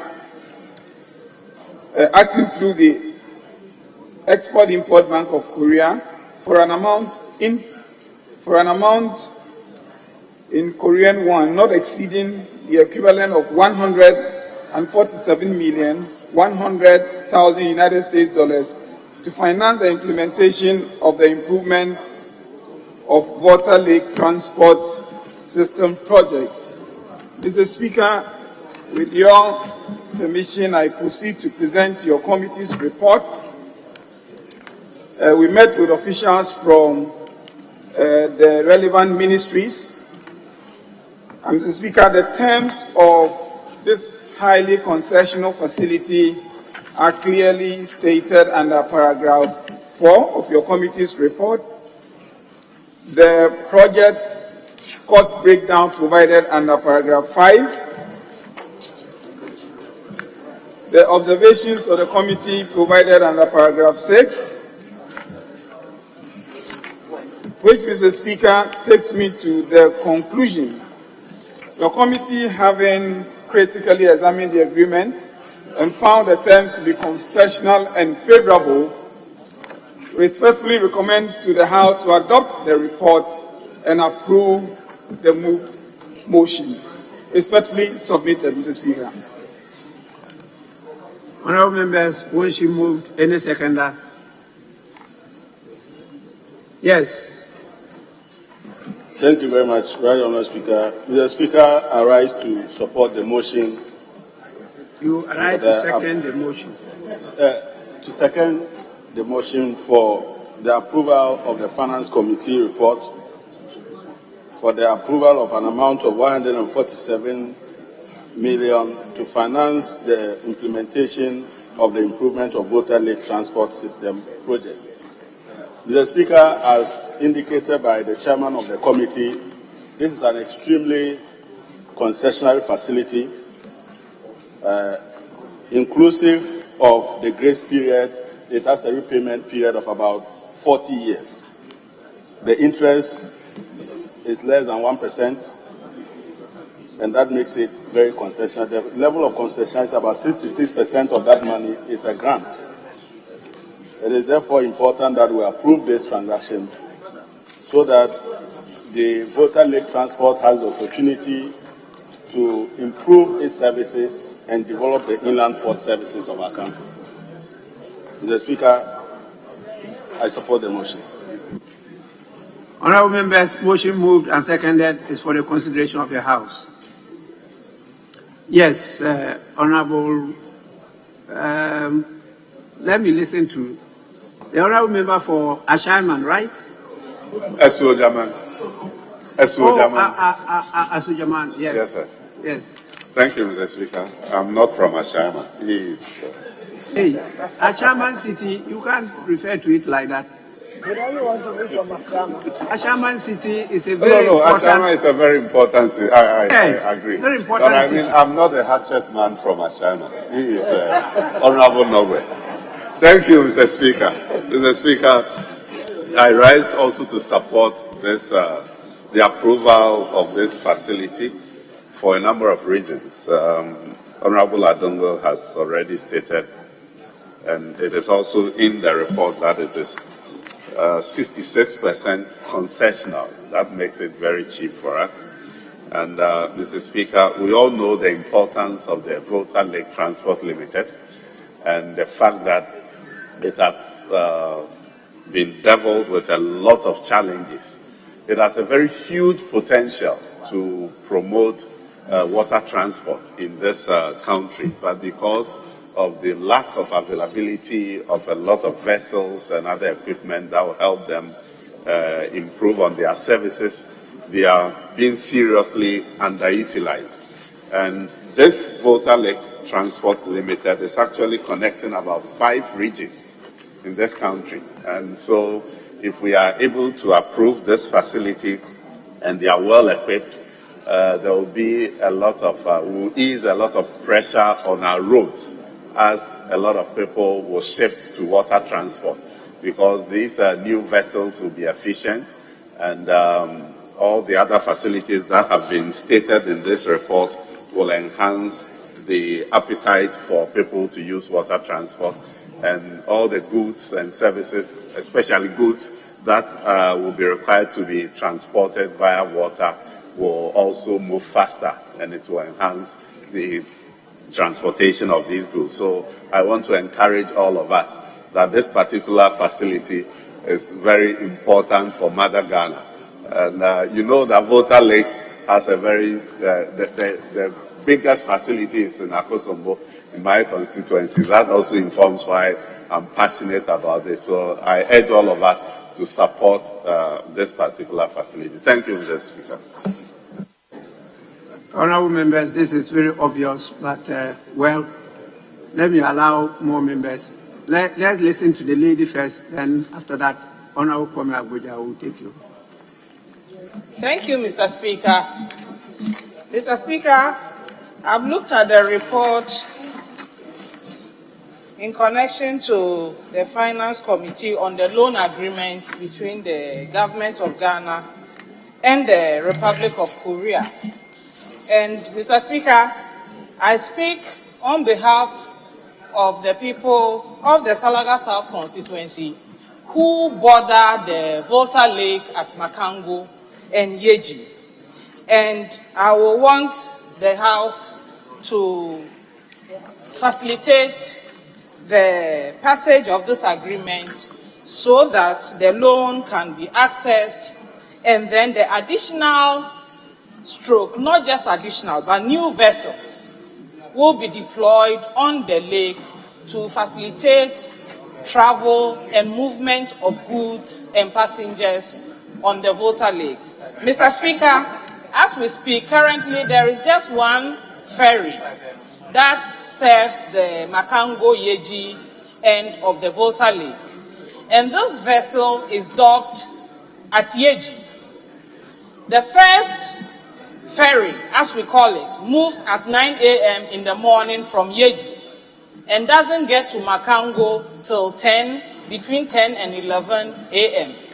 So commuters traveling from the north through Yeji to Kumasi, which is a shorter route than going through Kintampo, have to wait at Makango and only get to depart Makango between 12 and 1 p.m. What this means is that there's a lot of time wasted waiting for the ferry to arrive from Yeji and to move the people to Yeji in order that they can continue with their journey. I want to believe that once this loan is accessed, the Ministry of Transport and the Volta Lake Transport Company will be able to add additional vessels on that stretch of the Volta Lake so that the ferries can move concurrently, that people are able to move and go to where they are traveling to and attend to business on a timely basis. Mr. Speaker, the other issue of concern is that the current vessel that we have carries both human beings and cargo. And cargo from that side includes livestock, cattle, goats, sheep, and they all mix together on the ferry. This doesn't make the travel across the river very conducive.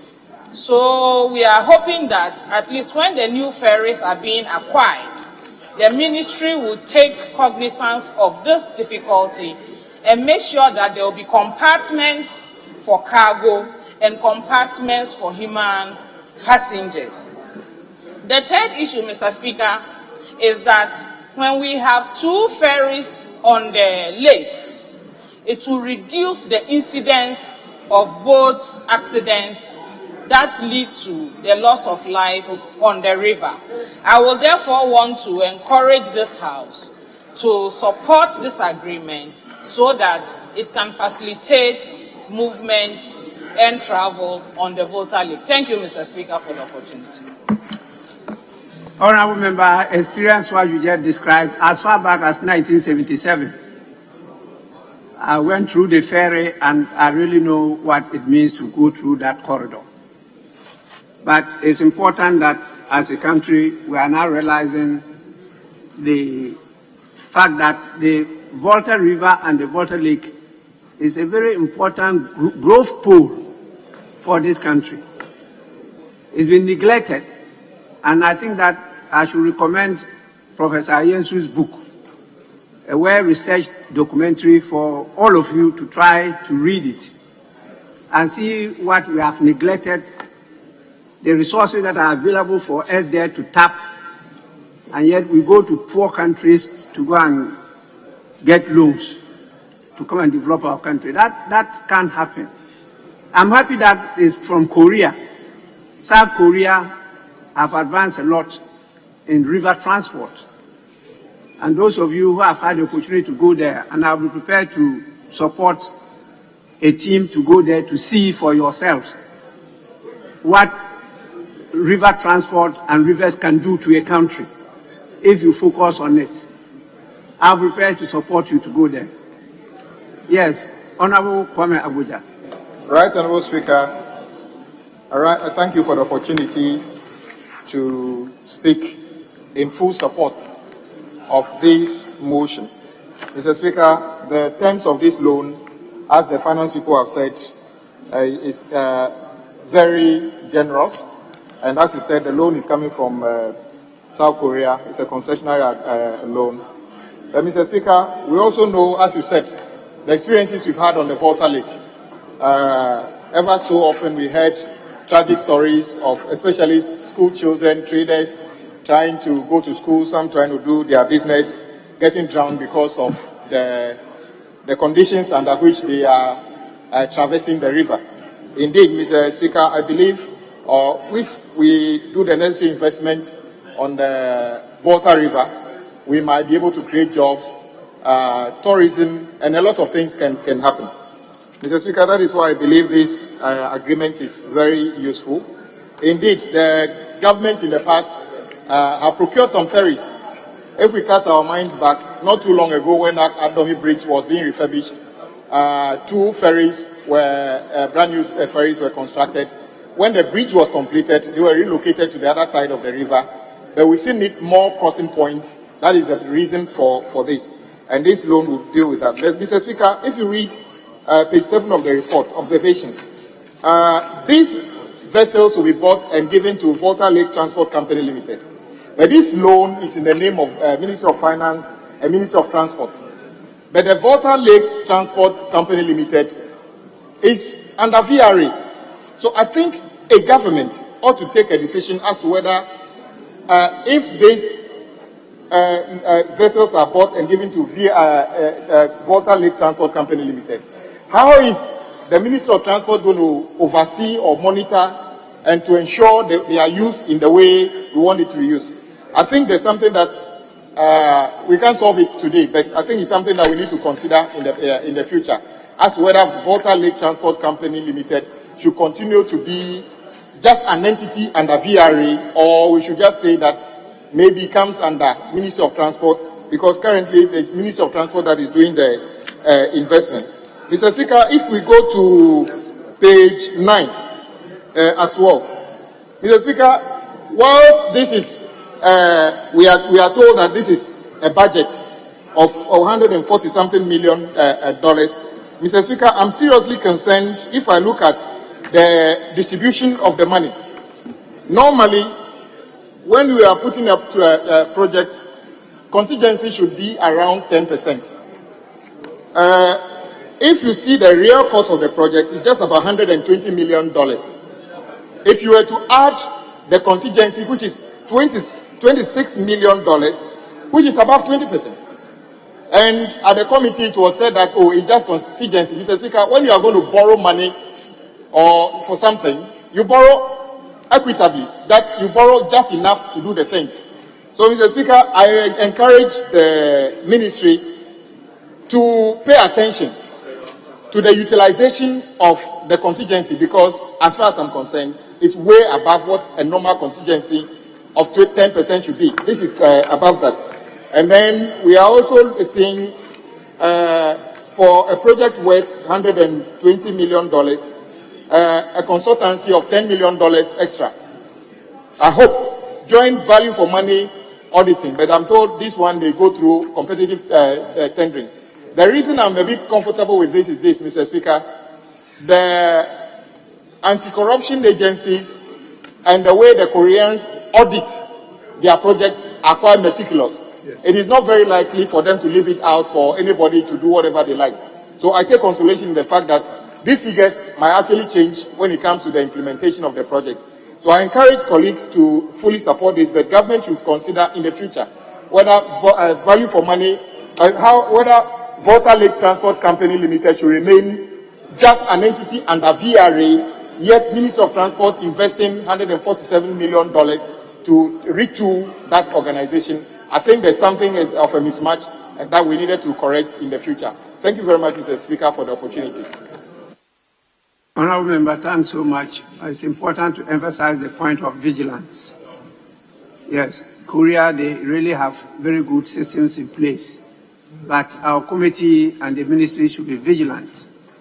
It's a Korean company that constructed the tallest building in the world, Burj Khalifa in Dubai.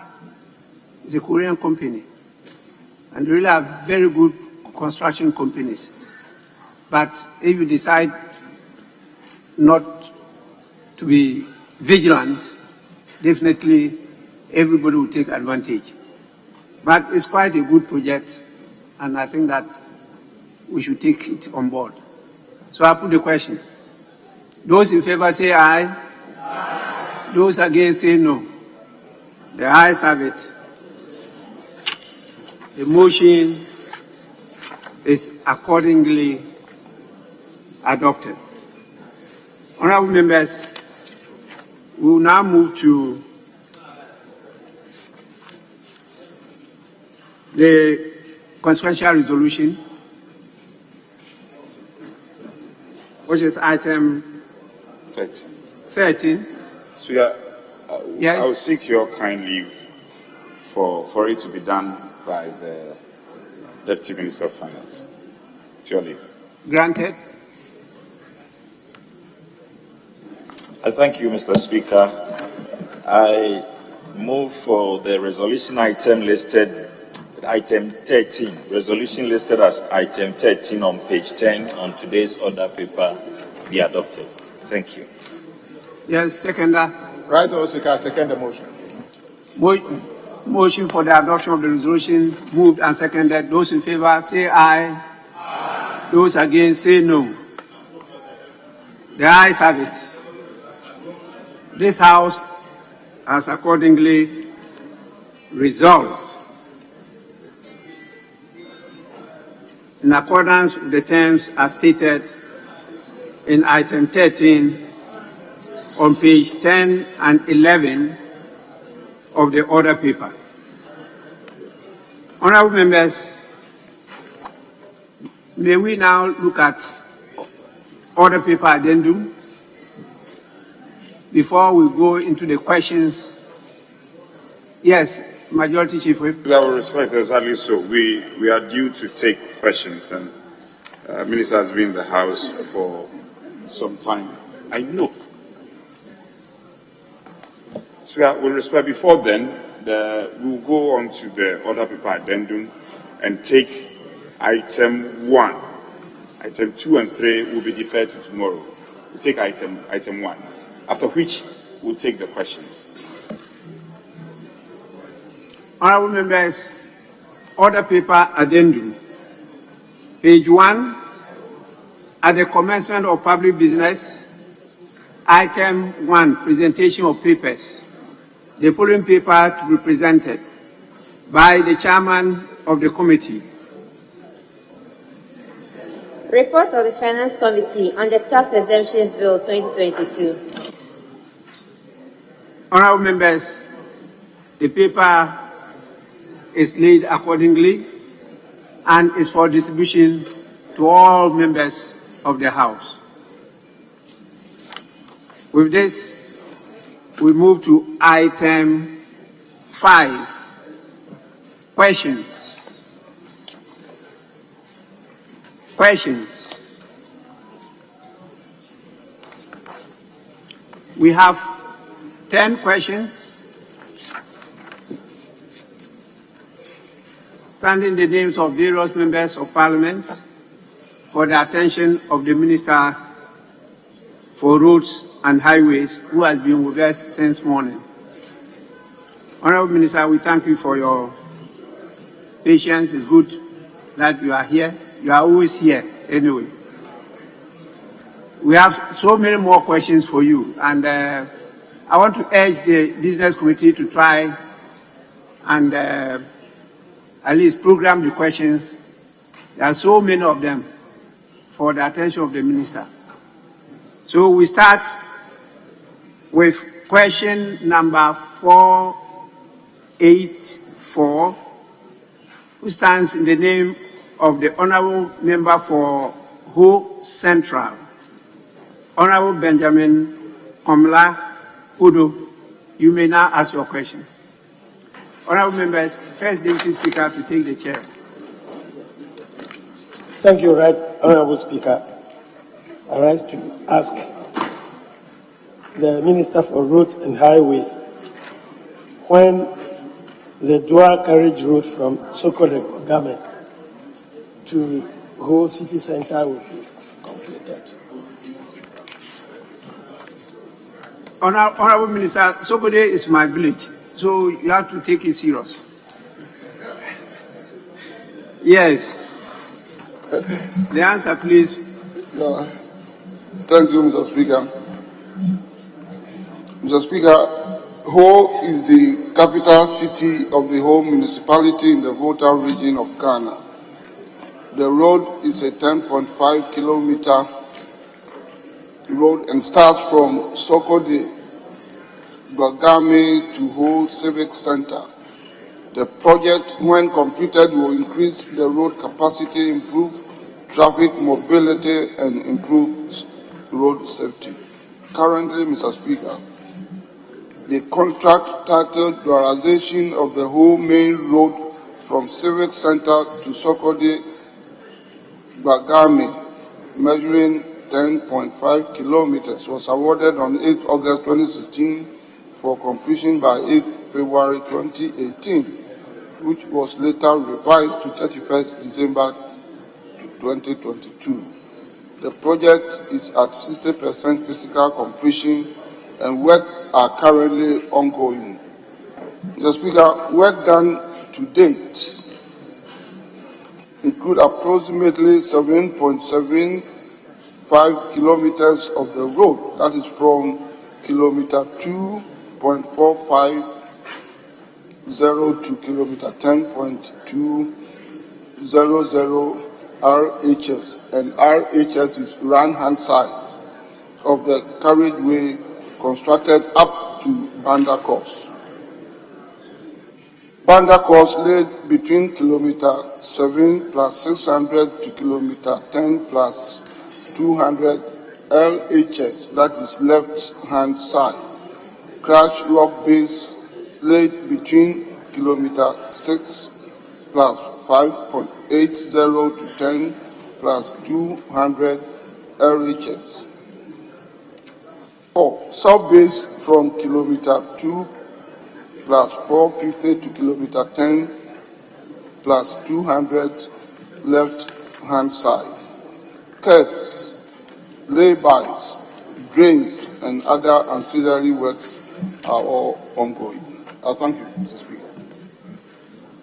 Honorable Member, in a supplementary.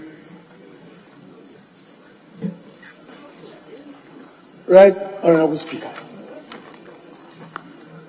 Given that this road contract or this road project was started in 2016 to date, that adds up to 7 years for a short road, 10.5 kilometers, which means on the average it is 1.5 kilometers per year. And we have not even covered the entire road stretch. It is just up to the outside perimeters of so-called Lokwe. It has not entered the whole town. So at this rate, when does the minister think that the project can be truly completed? Because if the average is 1.5 kilometers per year, and we are again fixing December 2022, how sure is the minister that it can be finished by that date? Yes, Honourable Minister.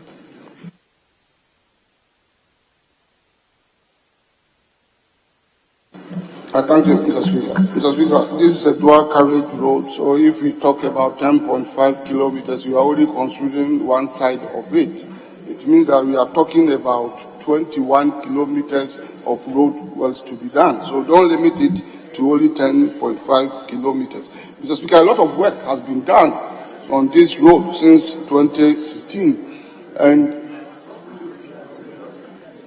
almost 2 years ago, the left side, that is the whole bound side,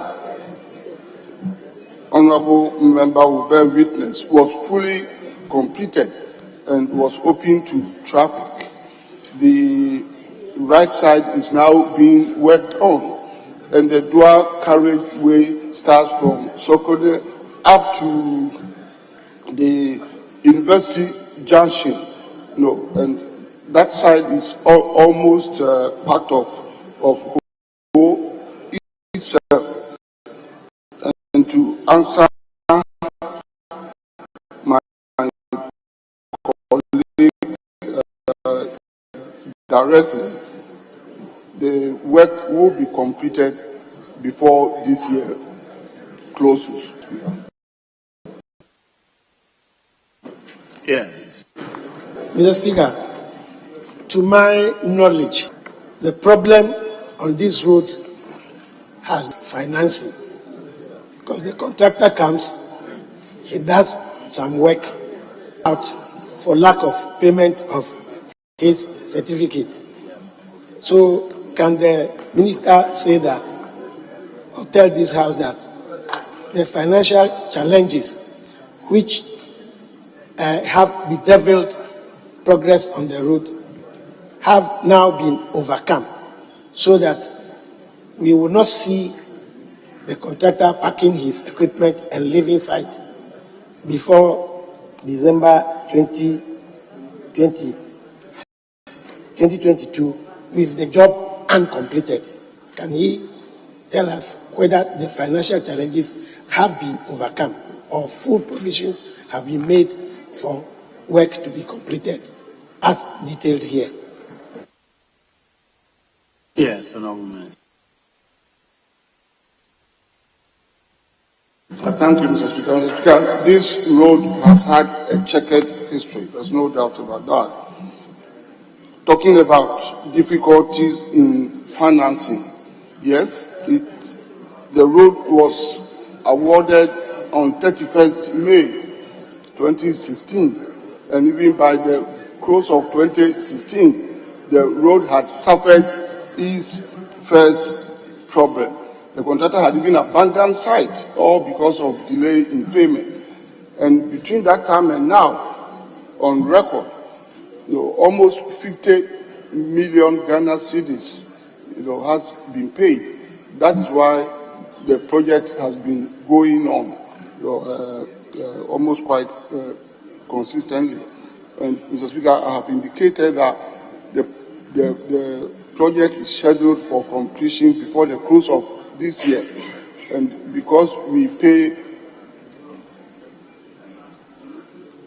if not regularly, intermittently, payment is effected. That is why currently the contractor is on site. So, Mr. Speaker, we are on course as far as this project is concerned. Thank you. Very well. I proceed to question number 491, the name of the honorable member for Medina, Mr. Francis Xavier Kojosusu. Thank you very much, Right Honorable Speaker. Mr. Speaker, I rise to ask the Minister for Roads and Highways what steps the ministry is taking to fix drainages within Medina municipality. Yes, Honorable Minister.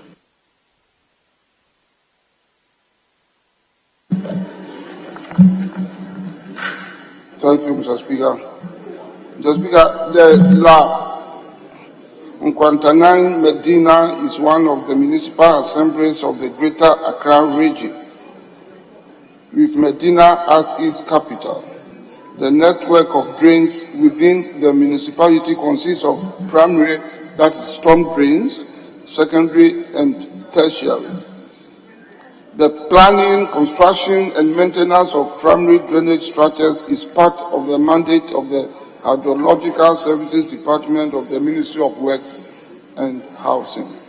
The Department of Urban Roads mandate includes the construction and maintenance of secondary and tertiary drainage structures as part of road infrastructure development.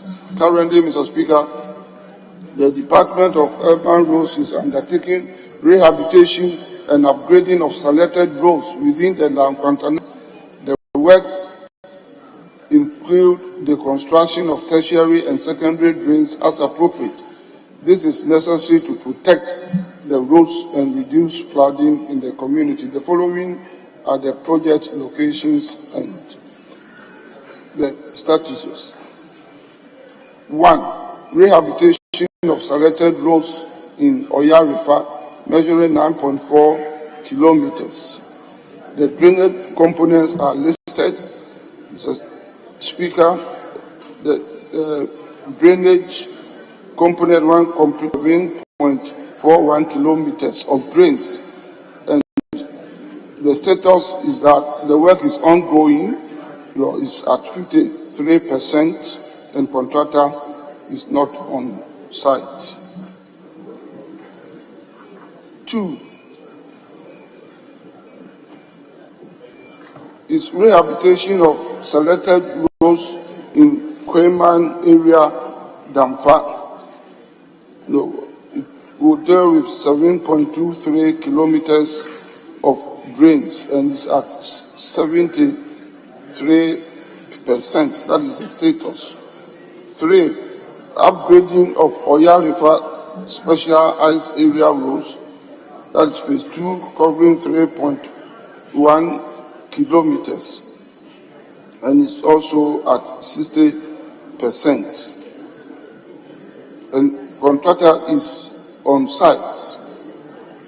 4. Upgrading of Medina Estate, Tatana and Nkwantana area roads, measuring 7 kilometers and is only 5% completion, and the contractor is not on site. 5. Minor rehabilitation of Medina Melcom Road and is 48% completion, and contractor is on site. 6. Rehabilitation of selected roads in Teiman area roads, measuring 7 kilometers, and contractor is not on site, and only 4% is achieved. 7. Upgrading of police quarters, Chicago area roads and Medina Zongo, 25% completion, contractor not on site. 8. Upgrading of Pantan Village roads, phase 2, measuring 1.1 kilometers, 60% completion, and contractor is not on site. 9. Rehabilitation of Adentan New Site Area Road, phase 2, 4.5 kilometers. Also, the status is 24% completion, and contractor is on site. Rehabilitation of Adentan New Site Area Road, phase 1, measuring 5 kilometers, and 44% completion, and contractor is on site. 11. Upgrading of Medina Lankwantana Chief Palace Road, 0.88 kilometers. Site possession meeting has been done and project is yet to commence. 12. Rehabilitation of Oyarifa High Tension. Site possession meeting has also been done and project is yet to commence. Area roads of that part of Accra, measuring 3.2 kilometers. Project is yet to commence. The future program, Mr. Speaker, is that the Department of Urban Roads has also planned to implement other road projects within the La Nkwantana municipality to complement the ongoing roads. In addition to these projects, we will liaise with the Hydrological Services Division for the construction and maintenance of the primary drains, which have direct impact on our roads. I thank you, Mr. Speaker.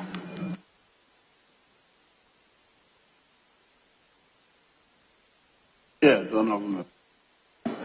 Thank you very much, Right Honorable Speaker. Mr. Speaker, from the answers provided by the Honorable Minister, a number of the road projects mentioned, together with its drainage component, have stalled within the Medina constituency.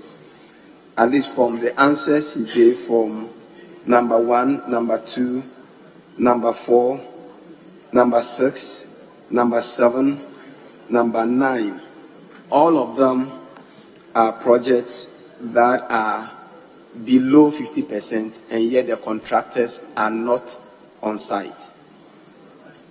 Can he tell the people of Medina, and for that matter, the people of Ghana, when these contractors will be back on site to ensure that those projects are done? Yes, Honorable Minister.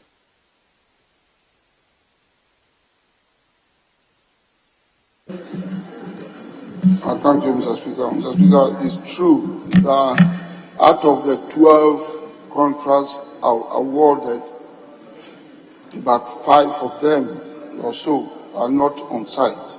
Some are also on site working, and 2, 3 of them, the contractors are yet to take possession of site and to commence work. We have a procedure that we go through. You are awarded a contract and we realize that you don't have capacity to work. We go through that legal process to terminate it, repackage it, and re-award it. So that will be followed. And the rules here are not in exception. We shall give them that treatment. I thank you, Mr. Speaker. Yes. Mr. Speaker, the answer provided on the page 33, particularly the 7th road, the one that has to do with upgrading of police quarters, Chicago, Accra Road, and Medina Zungo. The minister said it's ongoing. By my checks this morning shows that that work is actually not ongoing. It's not, that nothing is happening on that site. Then secondly, when the second project, that is rehabilitation of selected roads in Kwema area to Damfa, the minister will recall that that road was one of the reasons why I led my constituents in demonstration last year in October in demanding for those roads to be fixed.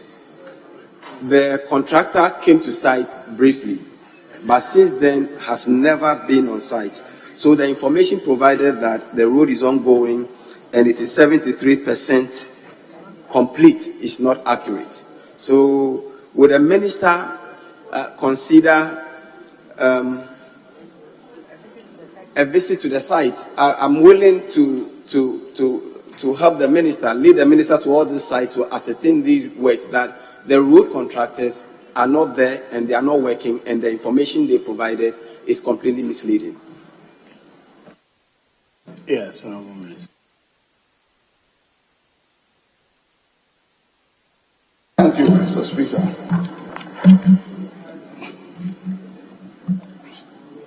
Mr. Speaker, this is the technical information provided, and I do not have any reason not to rely on it. However, if my honorable colleagues is saying otherwise, I will also not doubt him, since he is the sitting MP for the area.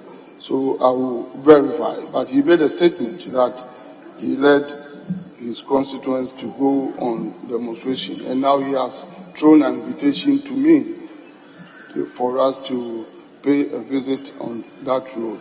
I think it's a better alternative, and he should have done that in the first place, instead of leading his constituents on demonstration. That will not yield any useful results. Honorable Member, that part of the question. Yes. Mr. Speaker, thank you very much. I think I'm done, and I hope that we would be able to do the visit to the site to ascertain that very soon. Thank you. Question number 496, name of the Honorable Ketu South, Ms. Abaji Fagomashi. Thank you very much, Mr. Speaker. I rise to ask the Minister for Roads and Highways when the Diamond Cement Road and the Komla Dumo Road in the Ketu South constituency will be considered for works to begin. Thank you. Yes, Honorable Minister.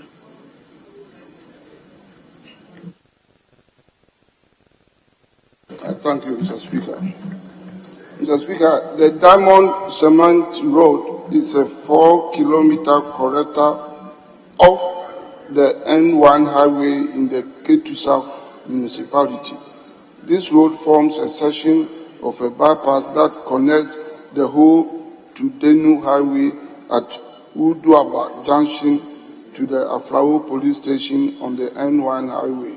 It provides access to the district and circuit courts in the area, as well as the Diamond Cement Factory. Mr. Speaker, the Comrade Dumo Road is 11.2 kilometer corrected off the N1 highway of Atafrao.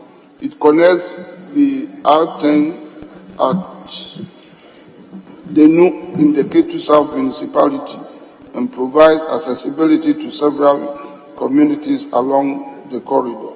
Currently, Mr. Speaker, road inventory have been conducted on the Diamond Cement Road and the Komla Dumo Road. Inventory reports and bill of quantities have been submitted to Department of Urban Roads Head Office for review and submission to the Ministry of Roads and Highways. Mr. Speaker, moving into the future, I want to say that upon approval of this proposal, work will be considered in the 2023 budget. I thank you, Mr. Speaker. Yes. Thank you, Mr. Speaker. I'd like to ask the senior colleague and Minister for Roads and Highways, when this inventory was done, do you know when the inventory was done, please? Yes, Honorable Minister.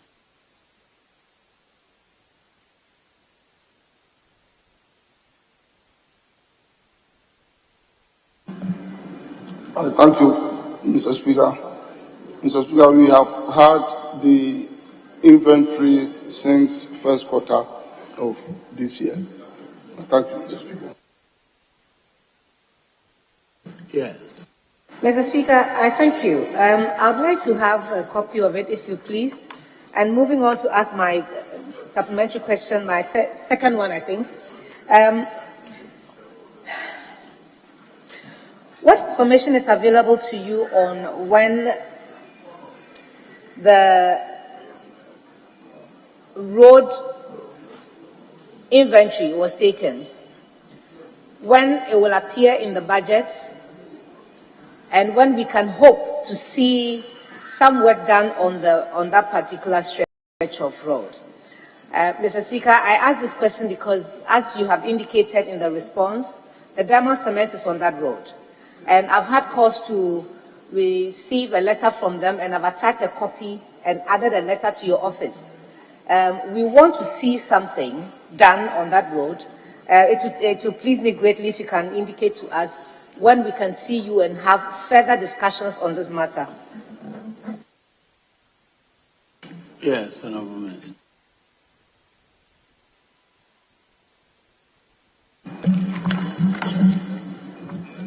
Thank you, Mr. Speaker. Mr. Speaker, I want for the information of my honourable colleague that discussion on this road has been going on. Perhaps if I had contacted her a bit earlier, you may not have even put in this question. Because what he's saying is true. I even received a letter from Togwe, the chief of Aflao. I don't know whether you copy, but when I received the letter, I think a day or two, I left the jurisdiction. I traveled, but I have had a discussion with some officials and then from the Diamond Cement people.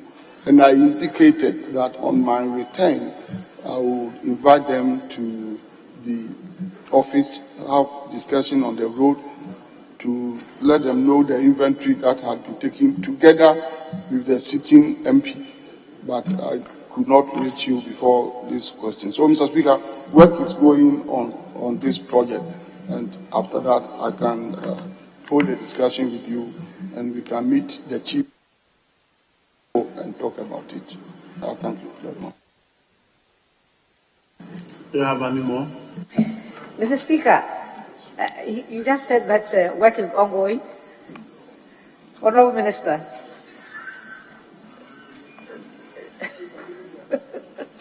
You just indicated, you just slipped into saying that the work is ongoing, and that gave me a jolt. Honourable Minister, did you say work is ongoing?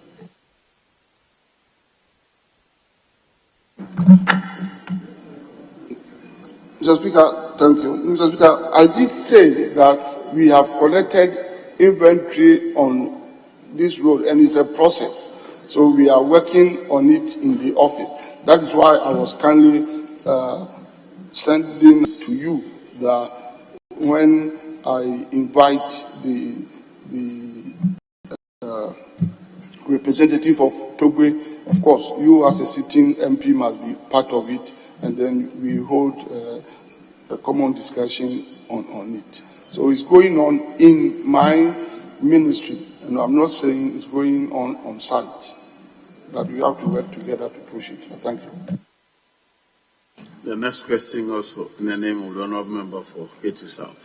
Thank you once again, Mr. Speaker, for the opportunity I rise to ask the Honourable Minister for Roads and Highways when the Denu to Swansea Beach Road and the Viepa to the Beach Road will have bitumen surface. Thank you. Yes, Honourable.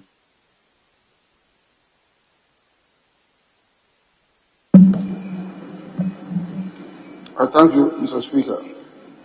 Mr. Speaker, beginning with the background on the Swansea Beach Road.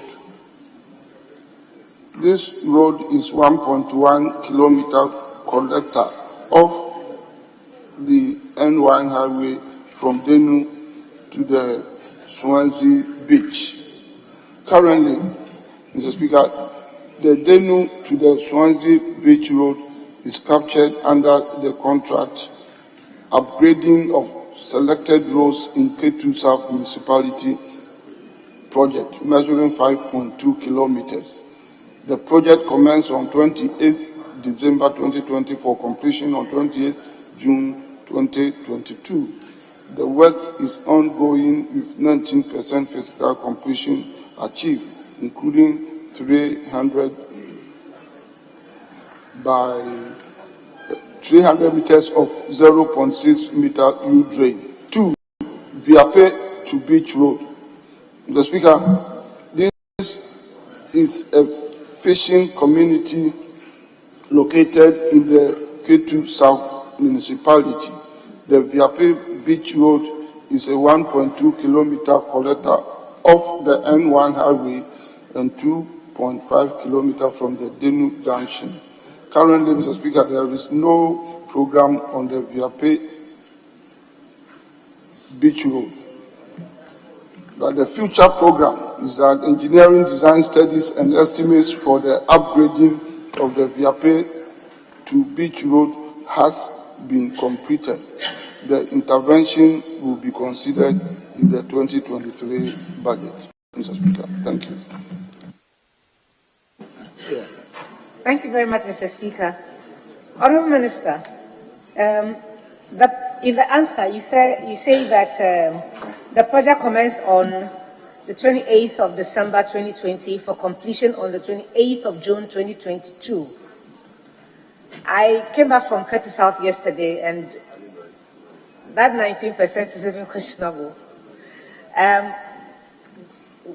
Now that the date has elapsed, when is the projected period within which this road will be finished? Thank you.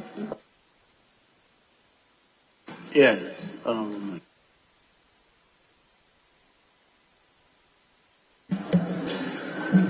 Thank you, Mr. Speaker. Mr. Speaker, I agree with my colleague that this project should have taken 2 years to complete from the original commencement date of 28 December 2020, almost about 1.5 years to complete. And if you look at the completion percentage of 19, is quite low. So it's like as if the project hasn't gone too far. So now that the completion date has elapsed, if we revive it, at least it should go between 12 to 15 months for completion. So once it's revived, we can look at, say, around June 2023, and we shall try to work towards that. I thank you, Mr. Speaker. Thank you, Mr. Speaker. I'd like to cut the Honourable Minister some slack, but it will be based on your agreeing to come and visit us in Ketu South so we can see the town roads all together. Will the Honourable Minister consider that? Thank you very much, Mr. Speaker. would you like the slack or the visit? Which one? I thank you, Mr. Speaker. Mr. Speaker, it will be a great joy and honor to go together with my colleague. So it's accepted. So let's meet and agree and fix a date. Mr. Speaker, I have no further questions. I'll take him up on his word. Thank you very much, Mr. Speaker. Very well. The next question is in the name of the Honourable Member for Crow, Ms. Agnes Namu-Mulate. Yes. Thank you very much, Mr. Speaker, for the opportunity to ask the Minister for Roads and Highways when construction of the following roads will be completed. 1, the Alimawo Road. 2, the Gaza Road. It's Gaza, not Gafa. And then 3, Klosai Ata Odamite Road. Thank you, Mr. Speaker.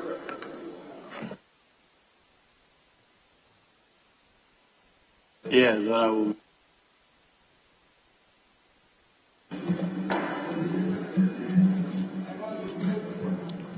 Thank you, Mr. Speaker. Mr. Speaker, the Krowo municipality is one of the municipal assemblies of the Greater Accra region, with Nungwa as its capital. 1, Alimawo Road, and then 2, Gafe Road being taken together. Mr. Speaker, currently the aforementioned roads are part of the project titled Design and Construction of 85 kilometers of arterial roads and critical local road development in Teshinungwa, Accra. The commercial agreement was approved by Parliament on 7 November 2020 The works will commence as soon as all the conditions precedent in the commercial agreement are met.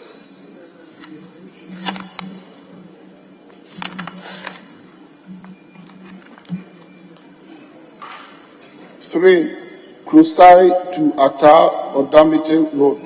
Mr. Speaker, the Crusade to Atar Odamite Road is located within the Nungwa municipality of the Greater Accra region.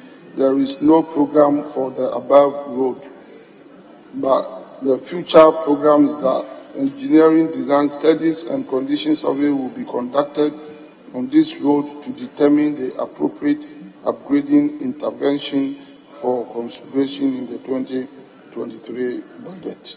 I thank you, Mr. Speaker. Hello. Yes. Thank you, Mr. Speaker. May I confirm from the Honorable Minister, Mr. Speaker, if he's saying there's no current plan for the Klosai at Odamite Road? Honorable, what he means by that? Was your question what he meant by there's no planning? Can you repeat your question? I was asking, Mr. Speaker, if the minister could confirm that there's no plan for the construction of the Klosai at Odamite Road. Yes, Honorable Minister.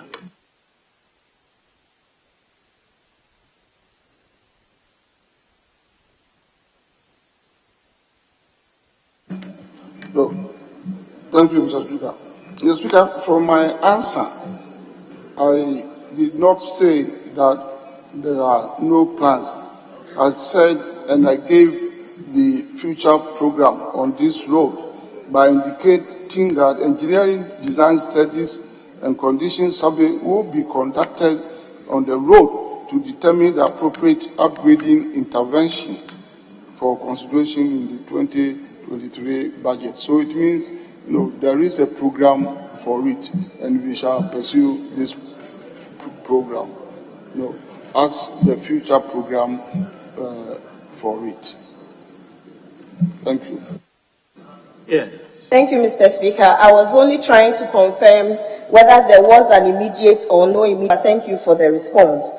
Mr. Speaker, under the circumstances and the dangers posed by the construction of the interchange at Nungwa, especially around the barrier area, and then in the wake of an almost fatal accident where a 40-footer container fell off the road recently, and then the dangers of pedestrians commuting in between vehicles on swampy and bumpy roads, and the most devastating one is school children having to walk through mud with the rains in now to and from school. Will the minister consider my appeal to his office for a field visit to find an urgent solution to the current challenges we are faced?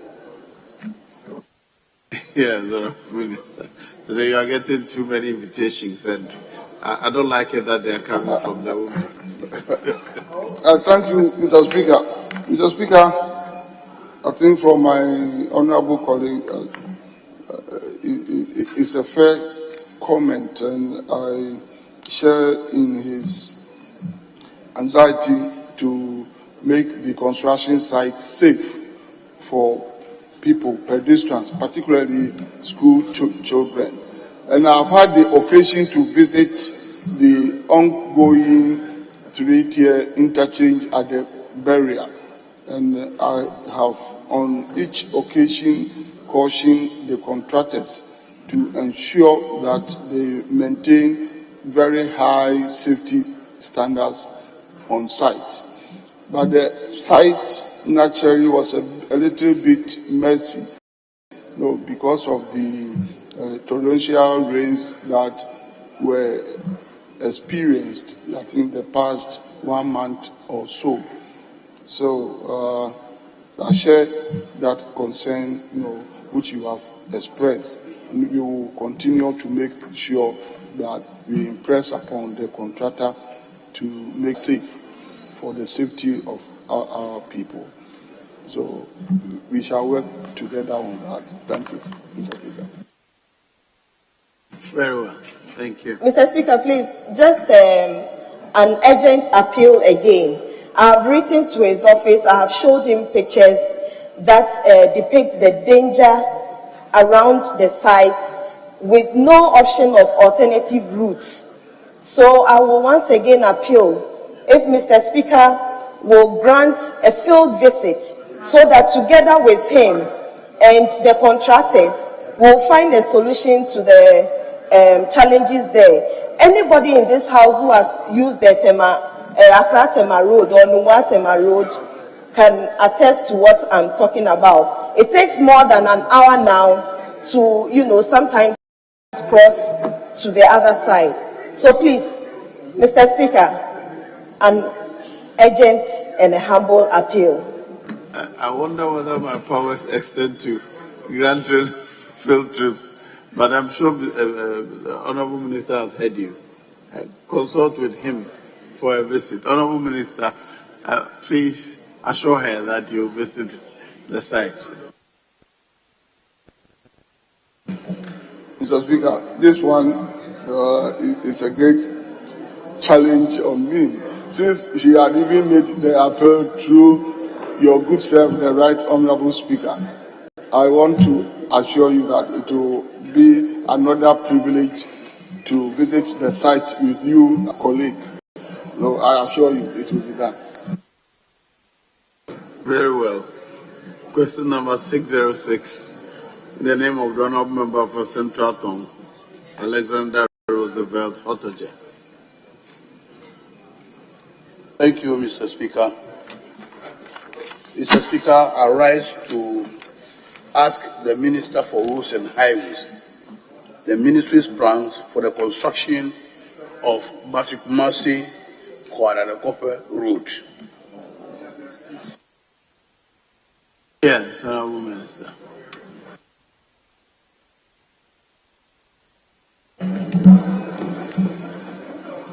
Thank you, Mr. Speaker.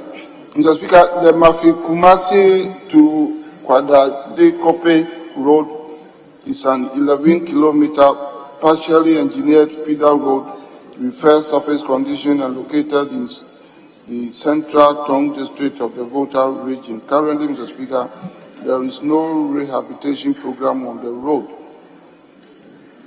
The future program is that engineering design studies will be conducted during the third quarter of 2022 for cost estimates to be prepared. Thereafter, implementation will be considered under the 2023 budget. I thank you, Mr. Speaker. Yes, Thank you, Mr. Speaker. Mr. Speaker, as we speak, the road is very, very bad, highly immotorable. Would the ministry consider maybe some reshaping work to make it motorable for users as well in the short term? Yes, Honourable Minister.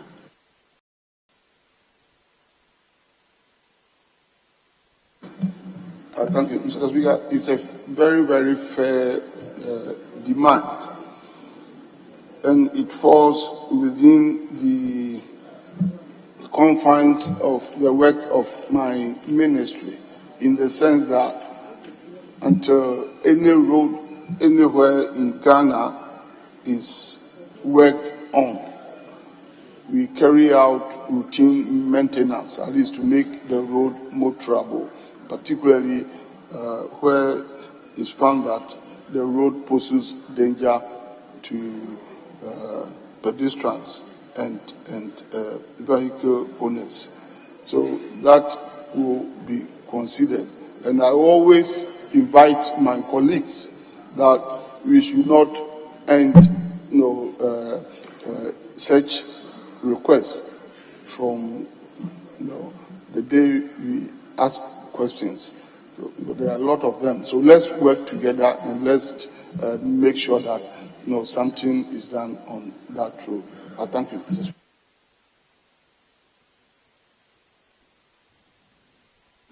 Are you done? Very well. The next question is question number 608, the same honourable member for South Central Tom. Thank you, Mr. Speaker. Mr. Speaker, I rise to ask the Minister for Roads and Highways when the Juapong Adiduma Road, which was awarded on contract as far back as 2016, will be completed. Yes, Honourable Minister.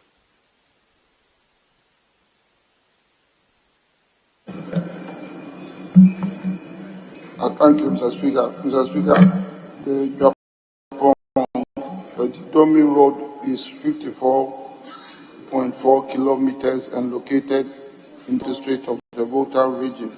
Currently, the contract for the upgrading of this road commenced on 28th July 2016 for completion on 27th June 2019.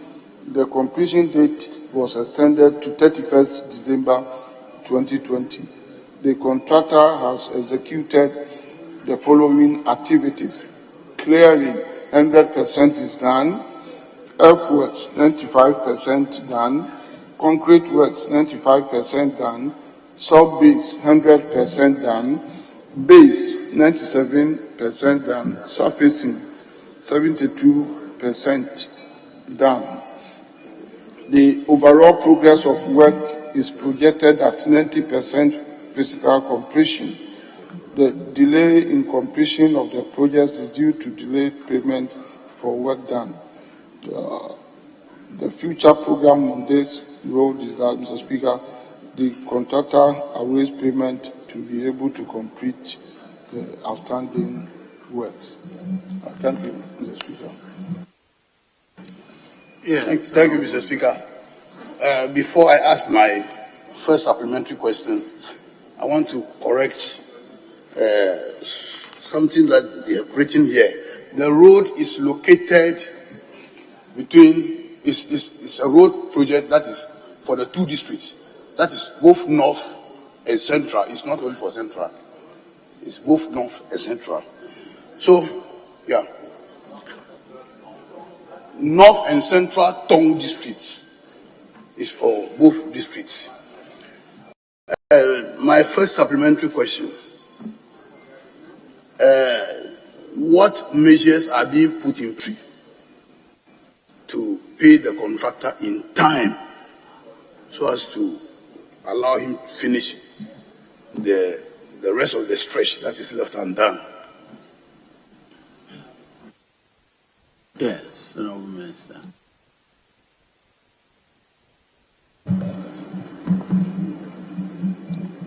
I thank you, Mr. Speaker.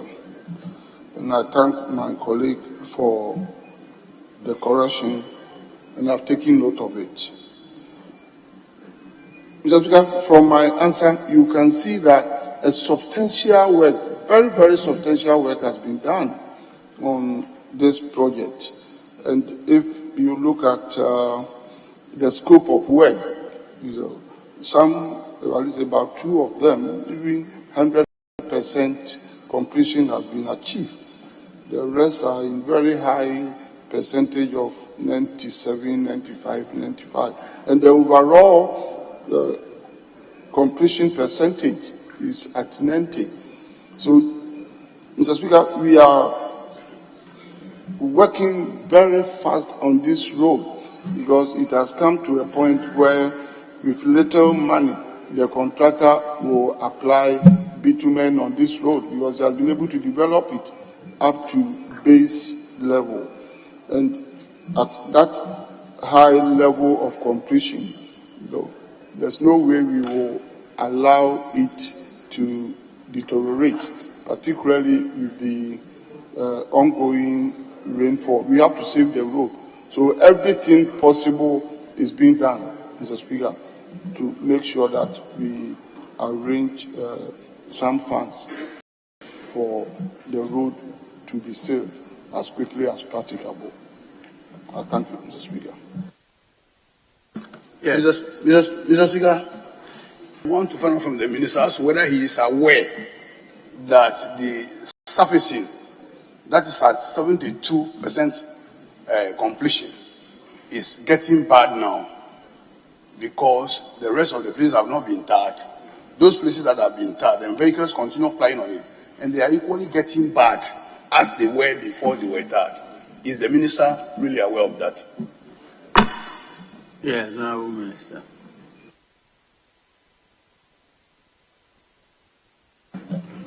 Thank you, Mr. Speaker. Yes, Mr. Speaker,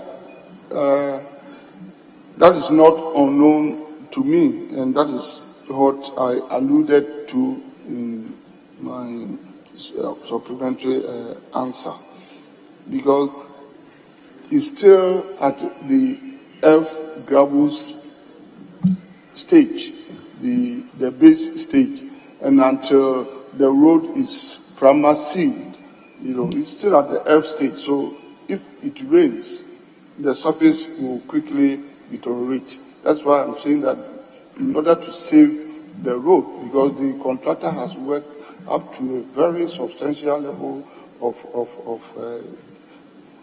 the base. So we shall do everything possible to save the road. That one, I want to give you the ministries and government assurance on it. Thank you. Very well. Question number 609. This is Norton, Central Town, not Norton. So, yes. Well, thank you very much, Mr. Speaker. I'm grateful for your magnanimity.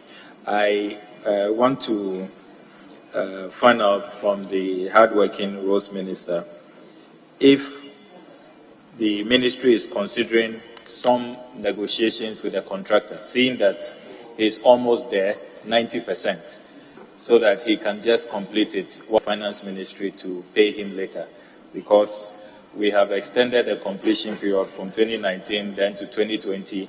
Now he's gotten to 90%. If we continue to delay, the road deteriorates, and then we may have to spend more to return to site and finish up. So are you considering that, negotiating with the contractor to just finish up so that, by all means, as of government, when government owes you, government will pay so that he can finish up the work?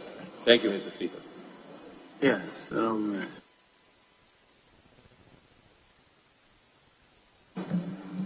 Thank you, Mr. Speaker.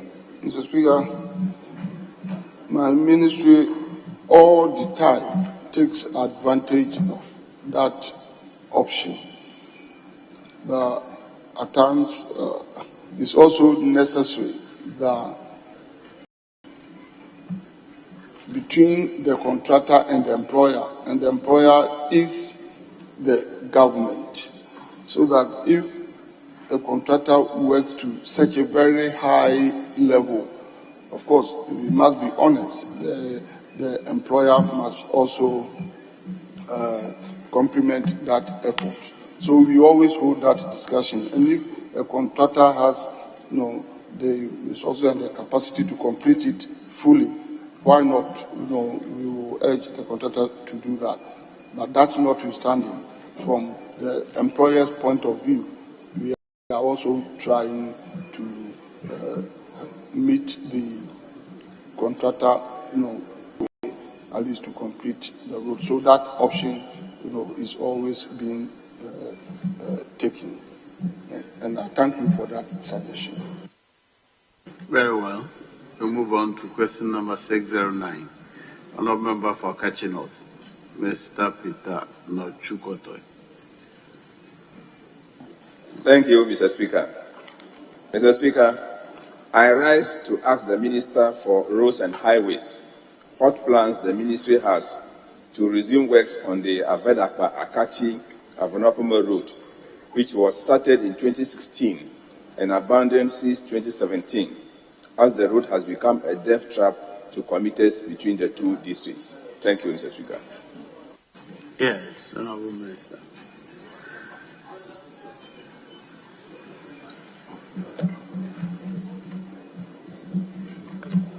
I thank you, Mr. Speaker. Mr. Speaker, the Ave Dakwa to Akachi to Ave Peme Road is 28 kilometers long and located in the Akachi North District of the Volta region. Currently, Mr. Speaker, the road was awarded on contract together with other roads under the contract titled Bitumen Surfacing of Agbozume Gokru Feeder Road, measuring 10.5 kilometers. Akachi Kove Ave Dakwe Feeder Road, measuring 28 kilometers.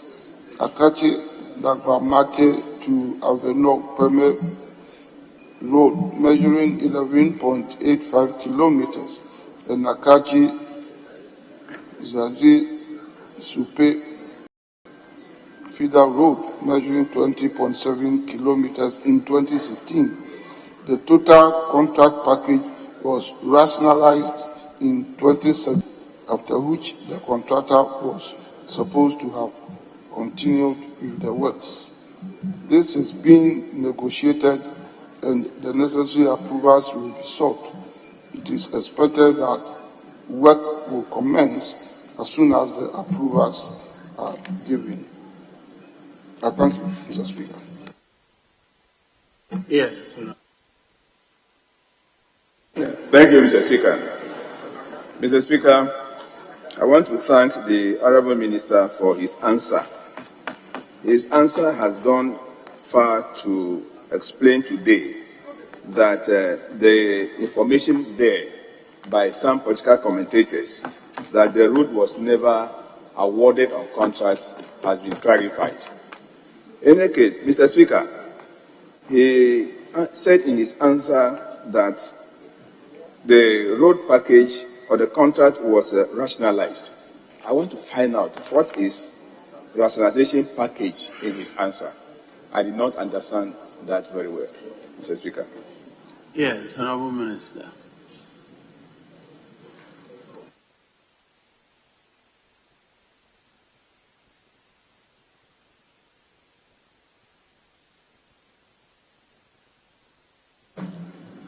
Thank you, Mr. Speaker. Mr. Speaker, if we talk about rationalization of the road, what we mean is that if we detect the further the road as is put together vis-a-vis the capacity of the contractor would attract some problems during implementation. We have to negotiate with the contractor and rearrange the scope of the road. This is a road which was quite long, over 70 kilometers of road, and the amount, which is the contract sum, was also quite big, a little over 86 million Ghana cedis. Even though the contractor involved, Michels Gakos Limited, could undertake it, but if you look at the period that it will take to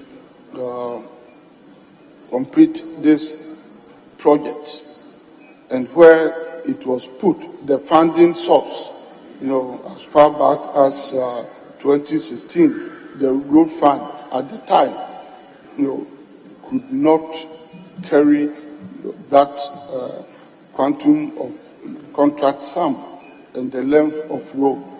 So we had to rationalize it and to hold discussion with the contractor to make it manageable, for the implementation to be smooth. And it had been going on for some time now, forwards and backwards. And that is what we are on now. So I hope that, pretty soon we will come to a firm conclusion on this matter for the road work to start. And we are going to follow the way the road is faced, because we have about four different roads all put together, totaling a little over 71 kilometers. So that is what we meant by rationalizing the project and making it more affordable for the contractor. Thank you, Mr. Speaker. Yeah. Thank you, Mr. Speaker. Mr. Speaker, in the minister's answer, he said negotiations are being made for approval before the contractor can go back to site. This is a contract that was awarded, work commenced, and then rationally packaged. Who is to give the approval for the contractor to return to site, and how soon? Thank you, Mr. Speaker. If I understand his explanation, says that they decided that it was too long, so you break it up. And once you break it up, it becomes a new contract. Is that right? So I think the answer is already given. If you can ask another question. Mr. Speaker, thank you very much. Can the minister assure the people of Akati North and Akati South that within the shortest possible time, work on the road will recommence, and how soon? Thank you. Yes, Honorable Minister.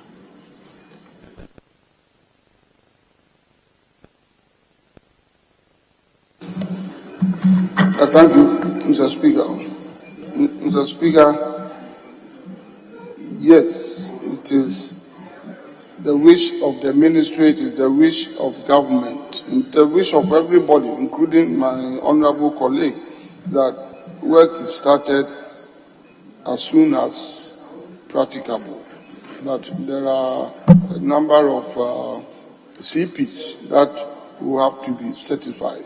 That conditions precedent have indicated that we are negotiating with the contractor, and the negotiation must have mutual agreement and acceptance by both the contractor and the employer.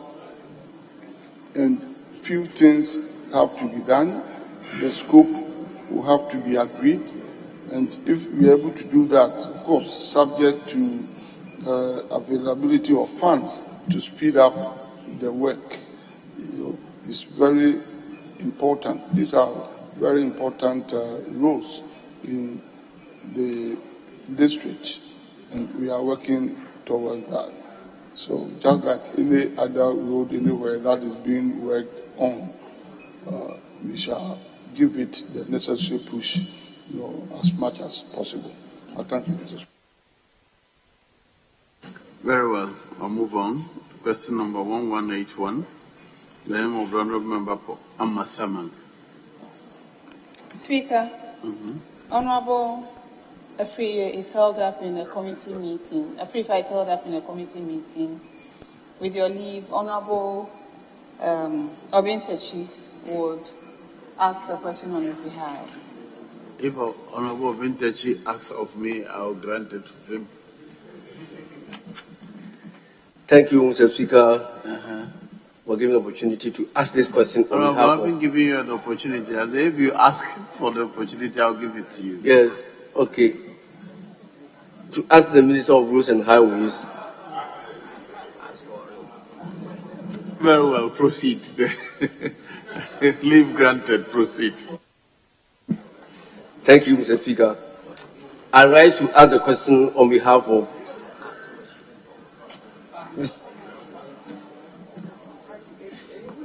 the Minister of Roads and Highways, the total cost of the 4-tie Pukwase interchange. Thank you, Mr. Speaker. Yes, Honourable Minister.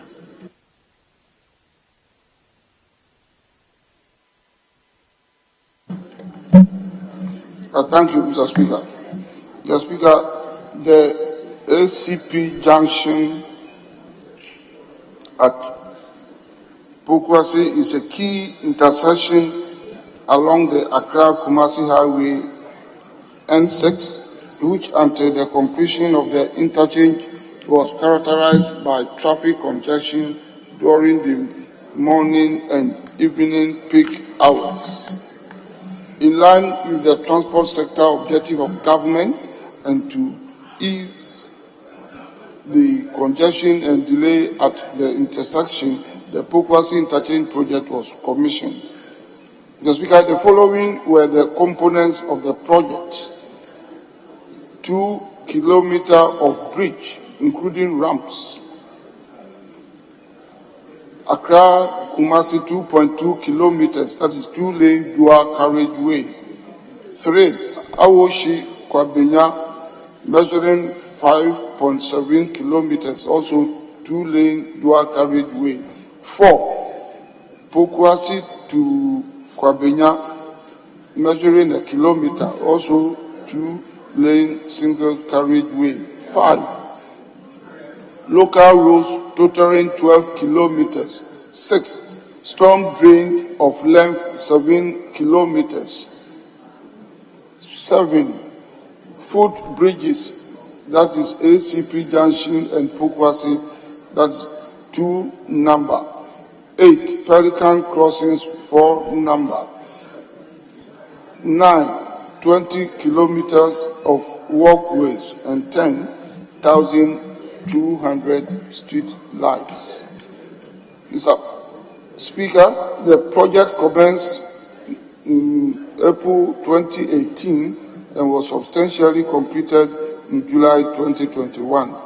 The final cost of the project was 73,572,024.32 and a CD component of 1,682,357 Ghana cedis plus 88 pesos. Mr. Speaker, the combined cost of the project using Bank of Ghana rate of 17th April 2018 of 4.4043 Ghana cedis to $1 is estimated at 73,954,605.08 dollars. I thank you, Mr. Speaker. Yes, do you have any follow-up question? I'm all right to answer. Thank you. Very well. The last question is in the name of the Honorable Member for Chirepone, Honorable Tahidu Abdul Razak. Yes, Leader. Mr. Speaker, thanks for tolerating me. I was following the minister's answer. In his very last paragraph, he said using the exchange rate of 4.404, the cost of the project, he still repeated $73 million. If you are giving us the amount at an exchange rate, the presumption is that you want to share the CD equivalent of $73 million US. That is not the answer he finally gave, Mr. Speaker. The record can check it out. You said 4.404, but you still ended up at $73 million. So what is the CD equivalent cost of the $73 million US? Thank you, Mr. Speaker. Sorry, Honorable Minister. Yeah. Well, Mr. Speaker, I am quoting the dollar component of the cost of the project, but I have given an indication of the exchange rate as at that time. So if anybody wants to know the CD equivalent, that one would be a straight multiplication of it. But the project, as was funded by the African Development Bank, that was the dollar equivalent. No, but I am giving the exchange rate as at the time. So the answer is still correct enough. Thank you. Very well. The last question for the day, another member for Chiruponi. Thank you, Mr. Speaker, for the opportunity given. I rise to ask the Minister for Roads and Highways why contractors of the following roads were abandoned. Why the following contractors of the following roads have abandoned sites after the 2020 elections and in July 2021 respectively. 1. Chiruponi Yendi Road, Chiruponi Township Road, and Yoabu Kokobu Road. Thank you, Mr. Speaker. Yes, Honorable Minister.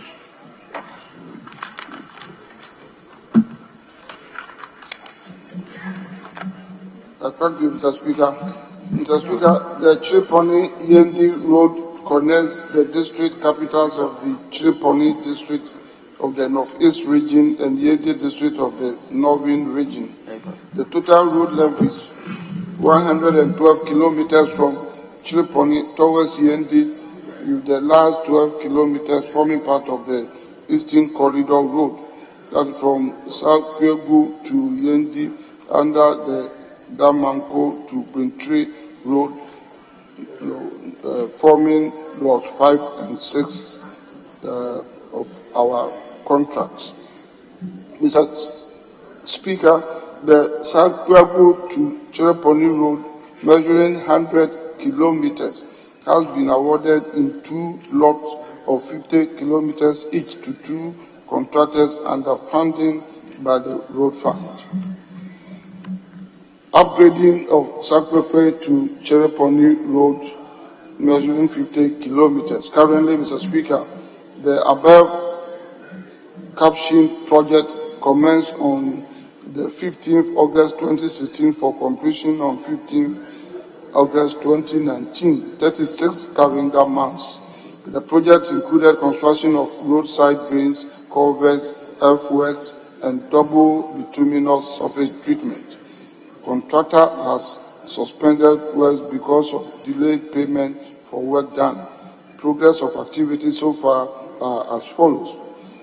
1. Site clearing and demolition 50% done. 2. Earthworks 95.98% done.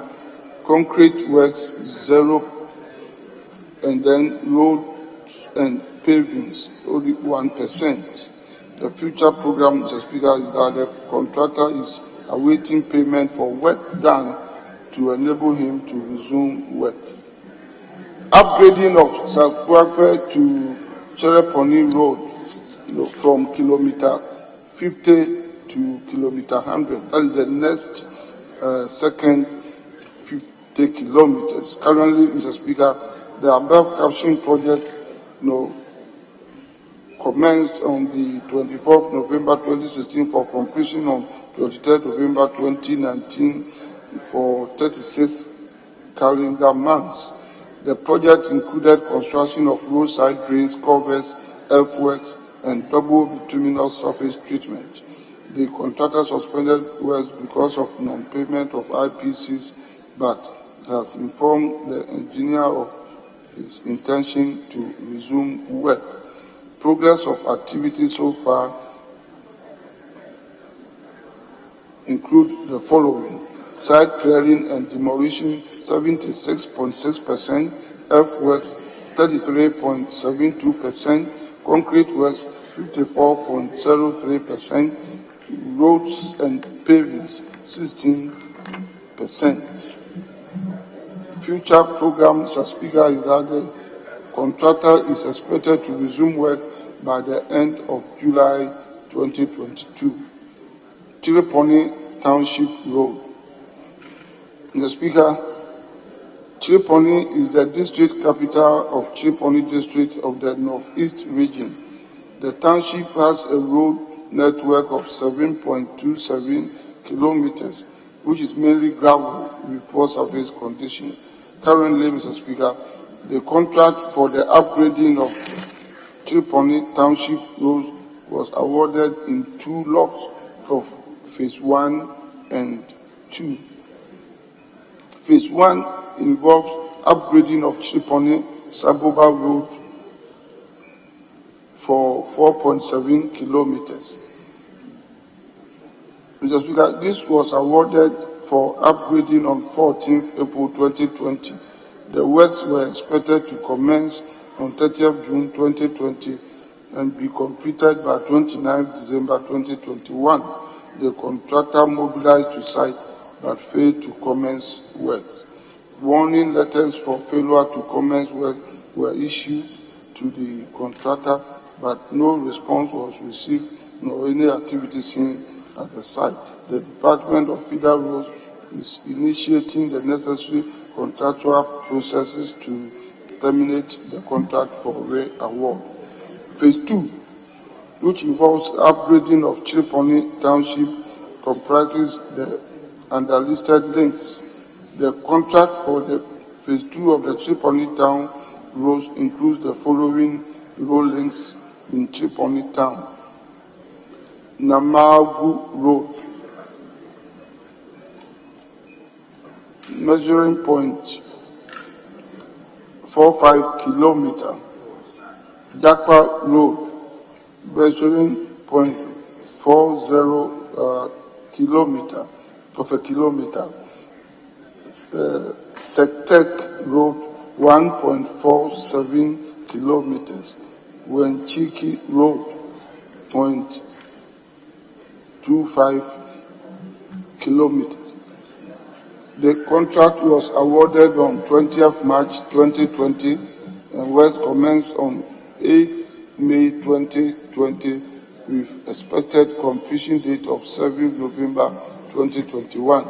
The contractor stopped work and abandoned site since 21st December 2020 after constructing concrete roadside drains, culverts, earthworks, sub-bays and bays, and raising RPC number 1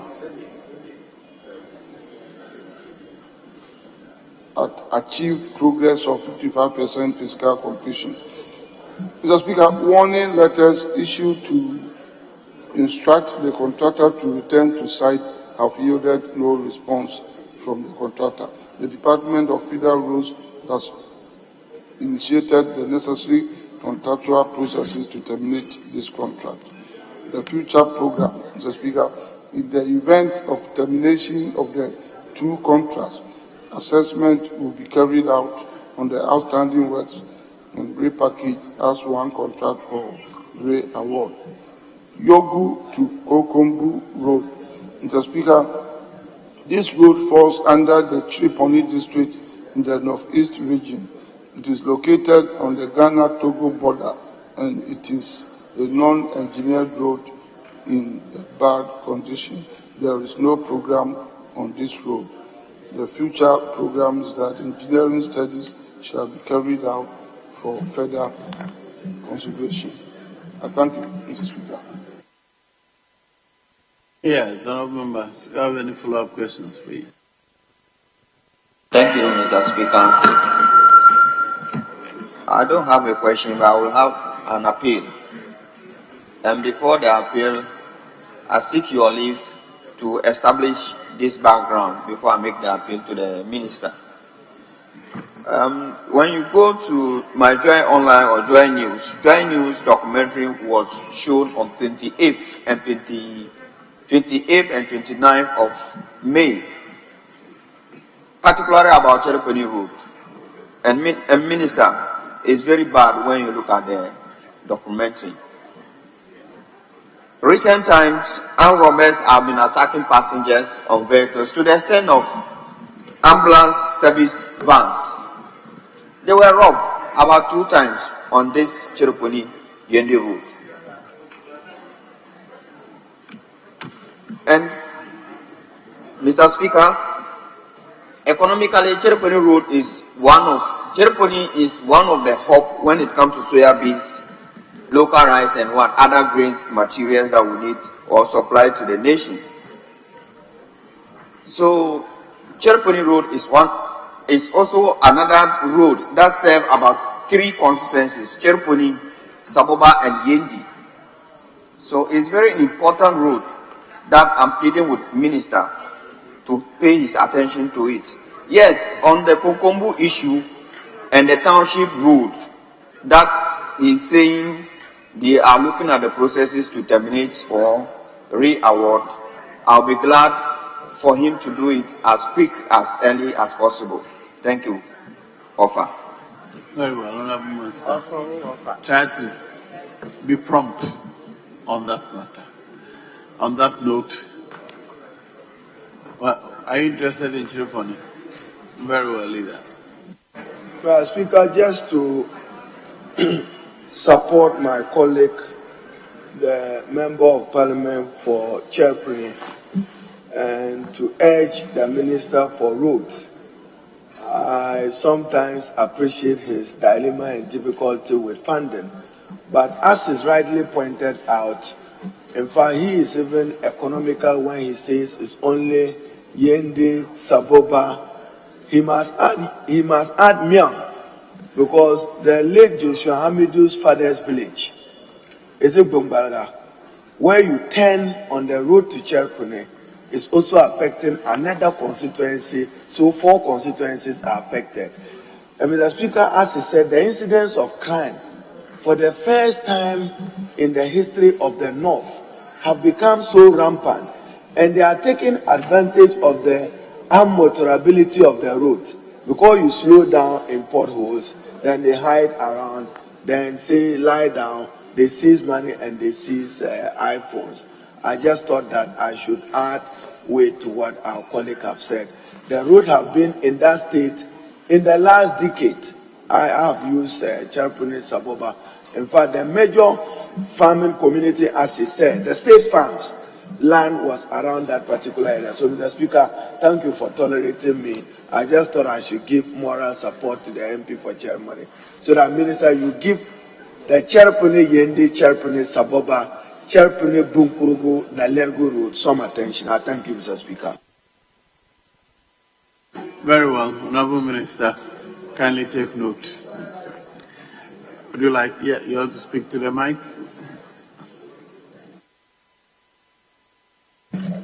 Thank you, Mr. Speaker. Mr. Speaker, I 100% share the concerns of my colleague.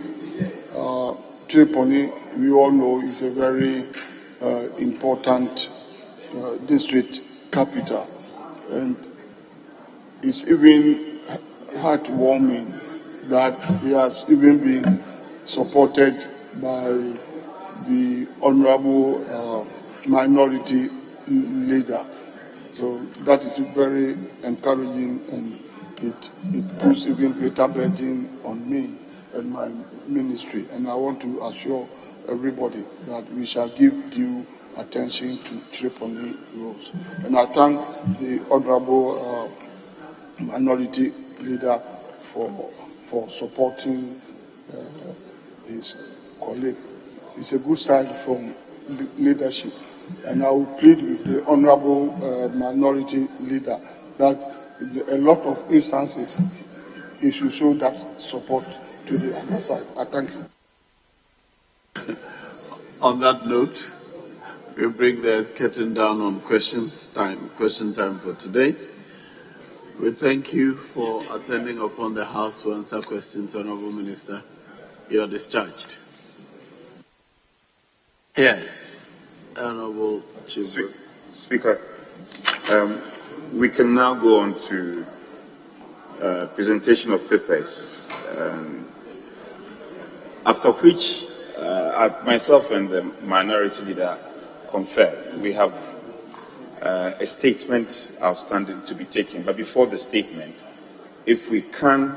Honourable members, it's almost 5 p.m. It's almost 5 p.m. You're going to admit a statement to be read and discussed. Then finish with the laying of papers. Speaker, we will then defer the statement to tomorrow. I'm sure my leader is in agreement if we can defer that tomorrow, and then just take items 7B and C. So I will further seek your leave for the Minister of Roads to take item 7B on behalf of the Minister of Finance, and my humble self will take item 7C on behalf of the Leader of the House. Speaker, with your leave. Mr. Speaker, I can understand your stress with the statement of the Honorable Advocate for Anti-Corruption at the African Network Against Corruption. But, Honorable Benja, we may have to persuade you. I was thinking I could make a case for you so that you make the statement without comment. But because it borders on an important issue like graft and economic crime, I think comments from members may help. And Mr. Speaker, I understand you are... I'm actually an active member of the committee, but the leader of the committee, but let's bring it at a time when we can get traction. At this time, I'm not sure that anybody will be well prepared. We can do it tomorrow. Thank you. Mr. Speaker, so we may commence public business and lay those two important documents. One, he wants the Minister for Roads to do that on behalf of the Minister for Finance. Then the other, he would attempt to walk in the shoes of his leader. I always ask you whether the delegated authority to you, you have actual powers to act. Thank you. Yes, very well. We are continuing with the public business. Presentation of papers. That item 7A? Speaker, sorry, 7B and 7C. And very well. Item 7B by the Honorable Minister for Roads and Highways. Financing agreement between the government of the Republic of Ghana, represented by the Ministry of Finance, and the International Development Association of the World Bank Group for an amount of $150 million United States dollars to finance the Gulf of Guinea Northern Region Social Cohesion Project. The paper is duly presented. It's referred to the Committee on Finance to consider and report. Item 7B. Sorry, 7C. Reports of the Auditor General on the public accounts of Ghana, public boards, corporations, and other statutory institutions for the period ended 31st December 2021. The report is duly presented. It is referred to the Public Accounts Committee to consider and report.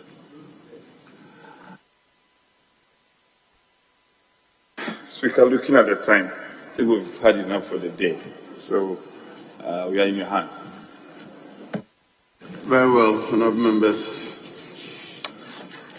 The House is adjourned to Wednesday, July 13th, 2022 at 10 o'clock in the forenoon.